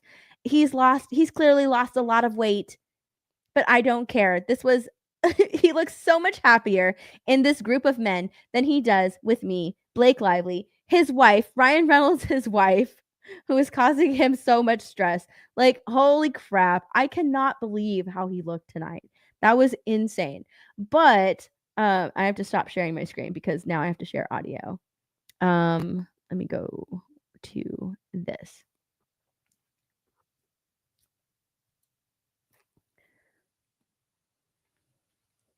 But there was a little bit of a joke made. There was a little bit of a joke made by Ryan Reynolds. I get Amy Poehler and Tina Fey. This is at the Saturday Night Live 50th anniversary special, and they are taking questions from the audience, right? From all the celebrities that are sitting in the audience, and Ryan Reynolds happens to be one of those celebrities. I have a question. Oh, hey, Ryan Reynolds. Hi. Hey. Ryan Reynolds, how's it going? Great. Why? What have you heard? Look at Blake looking up at him. Look at Blake looking up at him. How's it going? Great. Why? What have you heard? Because they're being sued right now. Because they're being sued for $400 million by Justin Baldoni. the way she laughing. Ryan Reynolds, how's it going? Great. Why? What have you heard? She immediately drops her smile. Now, this could all be scripted, of course, 100%. It could all be scripted. But yeah, her face immediately falls.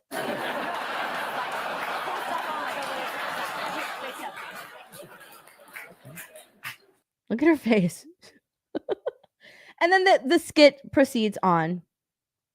Yeah. Okay. Well, my question is that, He's just like, yeah, well, okay. They're being sued for $400 million by Justin Baldoni.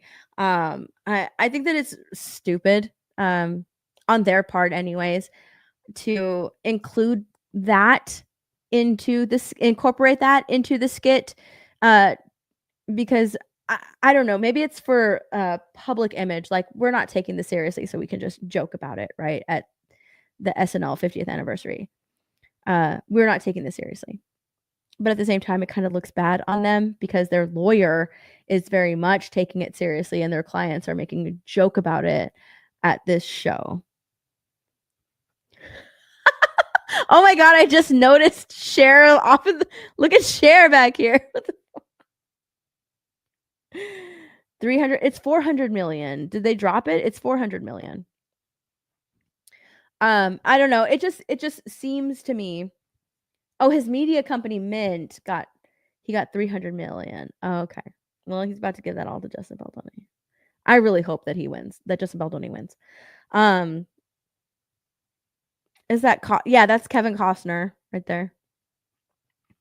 But yeah, their lawyer, they went to court and like she lost in court twice. So like the lawyer is clearly taking this seriously, and like for Ryan Reynolds and to be joking about it, it kind of looks really bad. But I don't know, maybe that's his coping mechanism. It's his coping mechanism. Reynolds, how's it going? Great. Why? What have you heard? I think it's just dumb.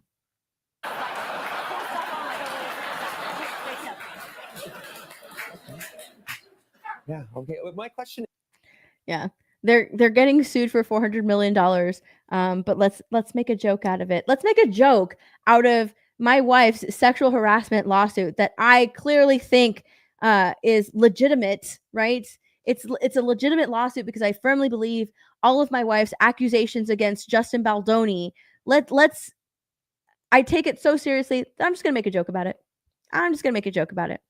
I thought that all of her accusations were very serious. I didn't think that they were serious when Ryan Reynolds made the nice pull character. That's when I was just like, oh, okay, so it's not serious. It's something that you're just going to joke about. That's when I didn't take it seriously. Because if it was serious, if she did go through all of that shit with Justin Baldoni, like she claims that she did, then why on earth would your husband want to create a character out of somebody who caused you that type of uncomfortableness, that who caused you, to feel so uncomfortable that you were like lying in bed and you couldn't get out of bed?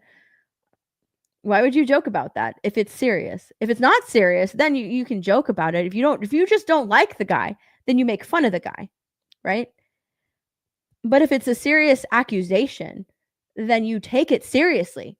You go and file police reports. You go to HR. You go through the appropriate channels. You don't make jokes about it because it's supposed to be serious. This is your wife who is, according to her and you, sexually harassed by the director on this movie. You should take it seriously. It's not something to joke about. But if it wasn't true, then sure, you'd have no problem joking about it. I don't know. Is Mark Hamill back there? I don't see Mark Hamill.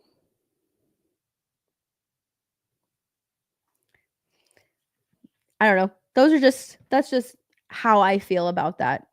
That's just how I feel about that. I don't think that it's a laughing matter. In fact, I don't think that ruining a man's life is a laughing matter. I suppose it is for these A-list celebrities, these top celebrities with all this power in Hollywood who have really nothing to lose and everything to gain. Because in Hollywood nowadays, you just fail upwards, right? So I guess you can technically just make a joke out of everything and laugh it off. And the audience in Hollywood, who have probably done the same thing, all these people in the crowd will laugh with you. Not a big deal. Not a fucking big deal. But I think it's pretty much a really big deal to Justin Baldoni. So I don't think that I don't know. I recognize 6 people. There's Chevy Chase, Steven Spielberg, Cher, Kevin Costner.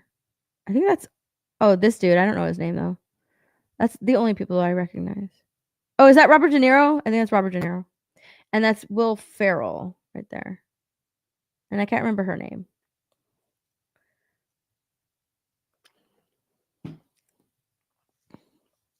I don't know. I guess they find it funny. Haha. I'm sure Justin doesn't. That was a bad look on them. I think that was a pretty bad look. Why? What have you heard? Damn. I'm looking at Ryan Reynolds' picture again. Dude, he looks terrible.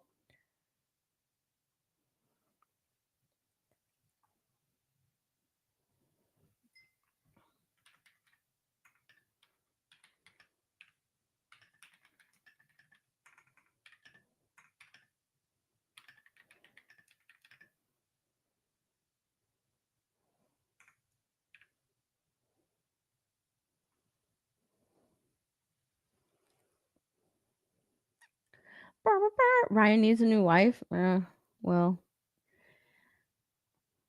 yeah, I don't know. I think that's it. I think that's all I want to talk about.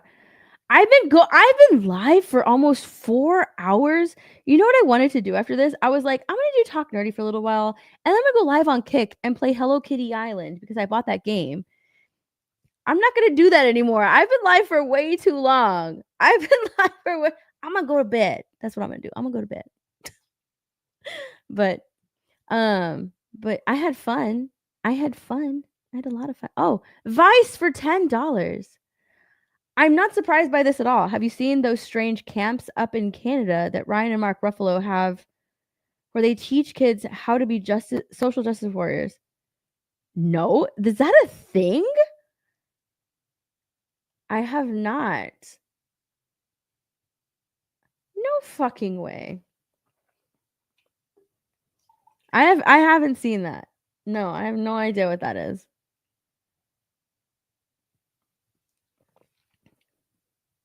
What? Thank you for the 10. I haven't seen that. The most that like I like know is that like Ryan Reynolds isn't I guess well liked or something. Pulling a Cobra Cat. No, I'm not pulling Cobra Cat. Ooh, Nerdy Cast sounds cool though. Is I guess like Ryan Reynolds isn't well liked or something. That he's an asshole and he's always been an asshole, but it's now like people are now finding out about his assholiness or something. But yeah, I've never seen that. I've never even heard of that. That's crazy. Gross. Ooh. I fucking hate Mark Ruffalo, but at least he's out there, right? About who he is. Not trying to like, he's not trying to like play the nice guy and the lovable, goofy comedian. He's out there with his opinions, as fucking cringe as they may be and out there as they may be. At least he fucking has them, right? He's out there. But Ryan Reynolds is like, no, I'm totally cool. I'm Ryan Reynolds. I'm like so chill. When in reality, he's an actual asshole. I found out Cher is married to a 39-year-old. What? How old is Cher? She's 78. Dude's in it for the bag. All right, dude's in it for the bag. Dude's in it for the bag. Secure the bag. Secure the bag, my boy. Secure the bag, dude. Oh my gosh. All right. I'm going to get going. Thanks for hanging with me for as long as you guys did. It was a long one. Yeah, if Mara was here, she would have totally dipped after 30 minutes. But I had fun. I had a lot of fun. Maybe we should do these like late night chats more often. Maybe we should do these late night chats because that was pretty cool. I like that. I like it. The dude is securing the bag. You know what he is? You rampant slag.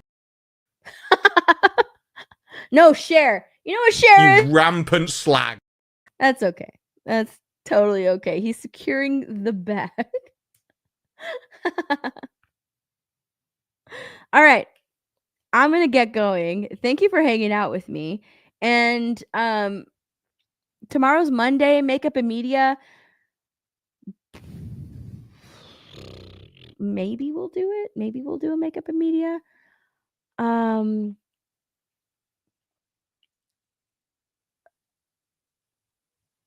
Is Versus tomorrow? I can't remember Versus, but Toxic Femininity tomorrow night for sure.